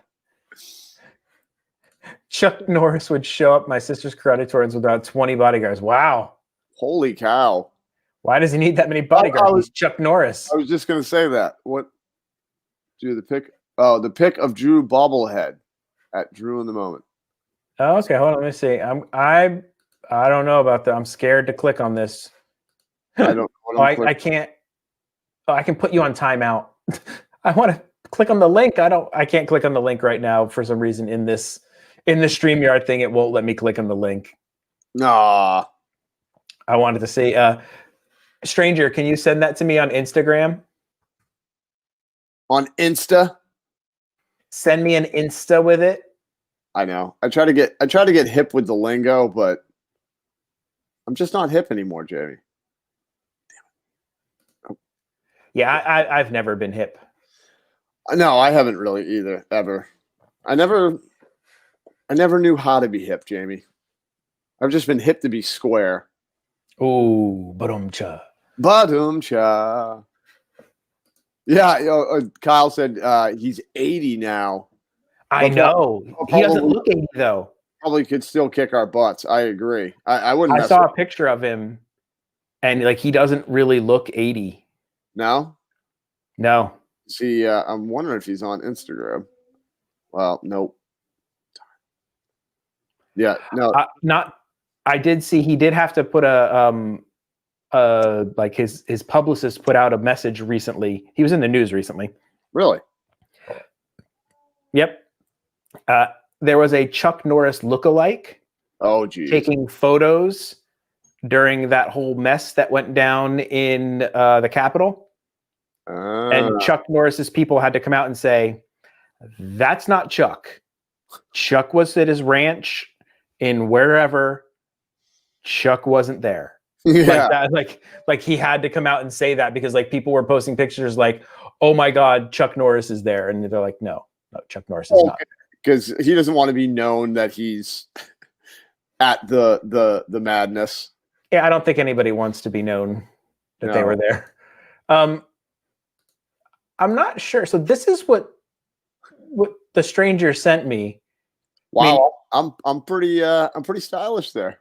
You are very stylish there, and you're 10% off. And I'm a bargain. I'm a bargain. I mean, there's the hat. That's pretty much all I'm getting out of that stranger. Hold on, wait. Do I turn it? I gotta turn it that way though. I gotta be hip like that, right? Yeah. No, I'm not seeing the resemblance there, stranger. No, I don't have those like pretty boy physique. Not seeing it, buddy. Oh. Well, maybe Queen V thinks I look like that guy. What do you think? Maybe. I don't know. She's like, no. No. She's like, no, buddy. No, she just looked at the picture and went, I'm like, really? What the? Oh, well, that's okay. Stranger sent me a video of something he said sounded exactly like me. And I'm like, it doesn't sound like me. Like it's some ad he kept seeing for Lucid Spark. Okay. It's like, and he sees like the voiceover guy sounds exactly like you. I'm like, sounds nothing like me. So yeah, if you just look up Lucid Spark commercial and play it, and I don't think it sounds like me. I wouldn't play it here because they'd probably get copyrighted and the whole stream would get shut down. Yeah, we don't want that to happen again. Oh, Sammy says you're prettier than him. Oh, thank you. I've been working on my prettiness. So that's why it takes him 35 minutes to get in here for the stream. That's right. Or other reasons. Drew, what's your schedule? What do you got going on? Okay, my schedule.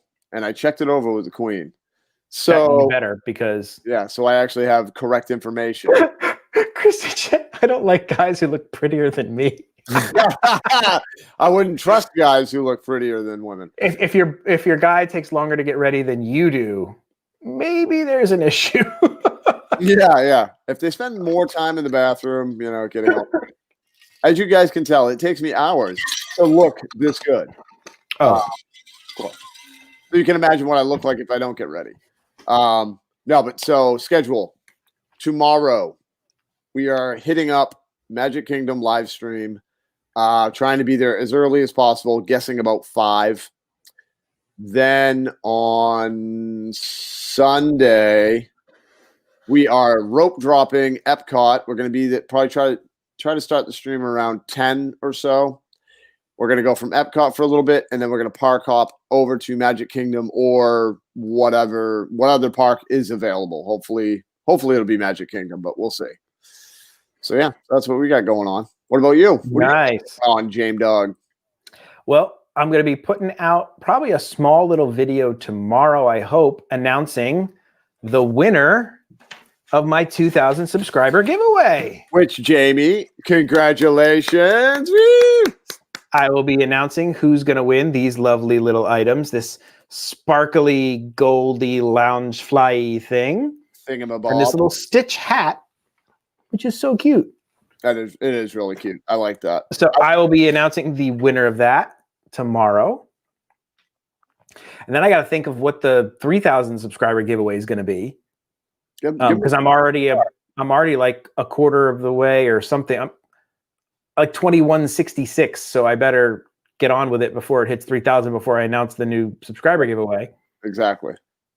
And then, like I said, Sunday, we are going to go to Disney Springs to try out that new donut place.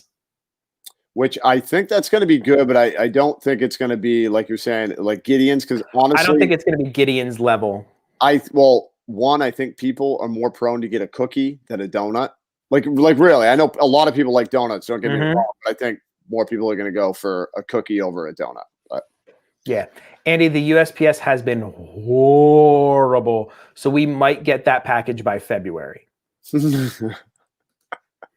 yeah, we're gonna try that. I'll probably film it for a vlog. I don't think I'll do live. I'm not really good at the lives. I don't even know if AT&T works well for lives from a whatever that is streaming signal wise. I know my phone always has signal issues. Yeah, Verizon seems to be way better. Costs, yeah. I think it's costs a little more, or maybe not. I don't know, but I don't know, but I mean, we'll see. And then, of course, I'll have another video out on Saturday from the outlets. Yep. Been getting a lot of good stuff there lately. And just so you guys know, a lot of good stuff. We are older people now. We've realized, because me and the Queen and Marcia now. She comes. Marcia is part of our little crew. But we meet up with Jamie and his wife, and we go, and it's like adult date morning. Yeah, it's like we sit and we drink coffee, and we just wait and try to find deals. Scope out the store. Speaking of things, okay, I didn't even show this on any videos yet. I'm going to show you guys. I went there the other night just to shop. I didn't even do a video or anything. Dude, check out this bag. Oh, dude, that's sweet. We don't buy Doonies for the wife, but she was like, "You're buying me that one." That's a must. Haunted Mansion, dude. It's Haunted Mansion, and it's the purple background. Yep. That was what I was saying about the other Haunted Mansion bag that they've had there forever. Mm-hmm. That if it was the purple color, it would have been gone instantly. And those things flew off the shelf. Like, I mean, crazy. They had that one and 2 other bigger bag versions of that. But we had to get that one for the wife because she was like, How much was that? That was $99. It's not bad. Not for the. No, it's regularly like $198 or something. It says on the price tag. Wow. That one's that is called a crossbody, Kyle A. I'm learning about purses now that I do these videos. There's a crossbody, there's a tote and a hobo. I love the term hobo. I just picture like a guy with a sack on a stick. Yeah. I'm like, why would they name that? But a character, like a cartoon, like he looks pretty Yeah. happy though as a hobo. You know? Yeah, like he's going through the train lots and He's like that kind of thing. And I dig it. I'm down with it. Yeah. But yeah, she was super excited to see that bag there. It's pretty nice. That's sweet, man. It's a good pick. Yeah. So that's pretty much Saturday mornings. Get up, have some coffee with Drew, chit chat till they get in, buy some stuff, do a video, come home, edit it. Pretty much my thing. And then Sunday, since Monday the wife's off of work, I don't know why, but she is, and the kids off school. It's like a holiday. Oh yeah. What is the holiday? I don't know, but it's something. I'm terrible. I never know what holiday. Kyle, was a reference. Yes, satchel. Yes, I'm sorry. I should have gotten the satchel because Drew and I make the satchel joke about the Chewbacca bag All the time. It's not a purse. all the time. It's a satchel. It's not a purse. It's a satchel. Come on, Indiana Jones. Come on, Yes. Chewbacca. Satchel. Chewbacca. Yeah, the other guy's talking furry to the guy, and the other guy's just like, yeah, they never break character. If you guys watch the Bill Burr videos, you know what I'm talking about. Please watch that Bill Burr video. Please watch that Bill Burr video. Hilarious. It's hilarious. All right, folks. Well, it was wonderful talking to you guys tonight. I had a blast. Always. It was a lot of fun. Always is. Drew, what is the only way to live? There's only one way, people. Just one. It's in a moment. And Jamie does not do outros. So that's it. See you guys next Wednesday, 8 p.m. Toe of Satan. Toe of Satan. Dun, dun, dun.